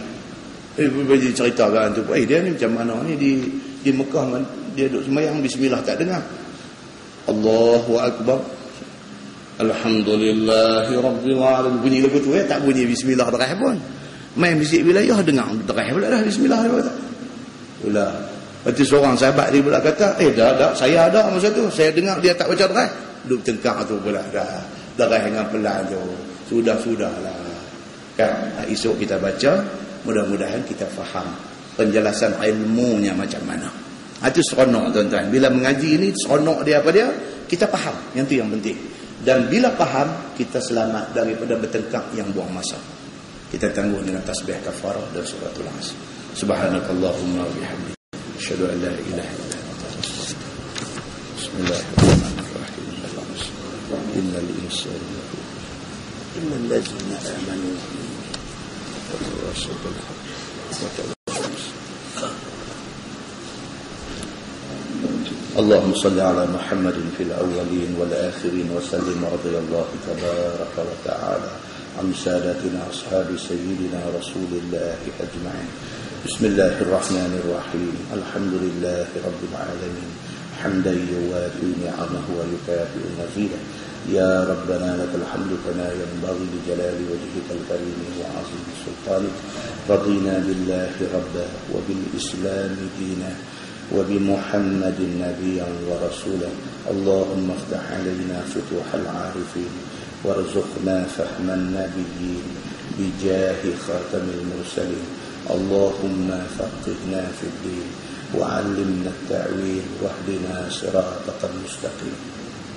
اللهم أرنا الحق حقا وارزقنا اتباعه وأرنا الباطل باطلا وارزقنا اجتنابه.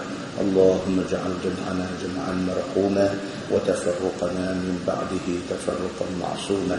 وصلى الله على محمد وعلى آله وصحبه وسلم والحمد لله رب العالمين.